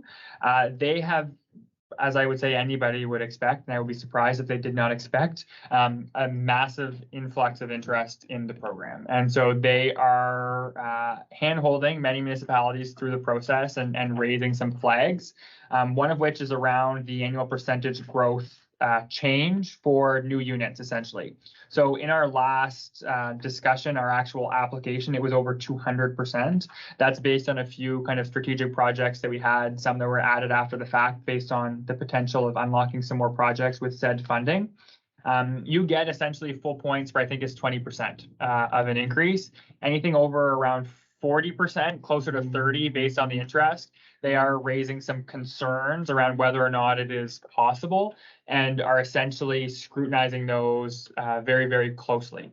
And so in conversations with CMHC, they've suggested that we amend our annual growth target accordingly. It obviously has a significant impact as it relates to the amount of funding that we get. So what we're looking for today is direction as to whether or not we proceed with submitting the application this week. We'll submit based on these numbers. In the last motion of council, it didn't have anything specific to the numbers. You were authorizing the action plan. That remains unchanged, other than small wordings here and there based on their feedback. It really is based on the fact that there are now changes to what the funding would equate to. Deputy Mayor Bannister, all in favor? Reminded, we are now back into open session. With that, item number 6, mayor and councillor statements have nothing. No. With that, do we have a motion to adjourn? Moved by Councillor Thorne, second by, you guys are like twins today. Yeah. Really? Deputy Mayor Bannister, you guys are in like stereo. The only two with any energy left. All in favor? Aye. Is this banana?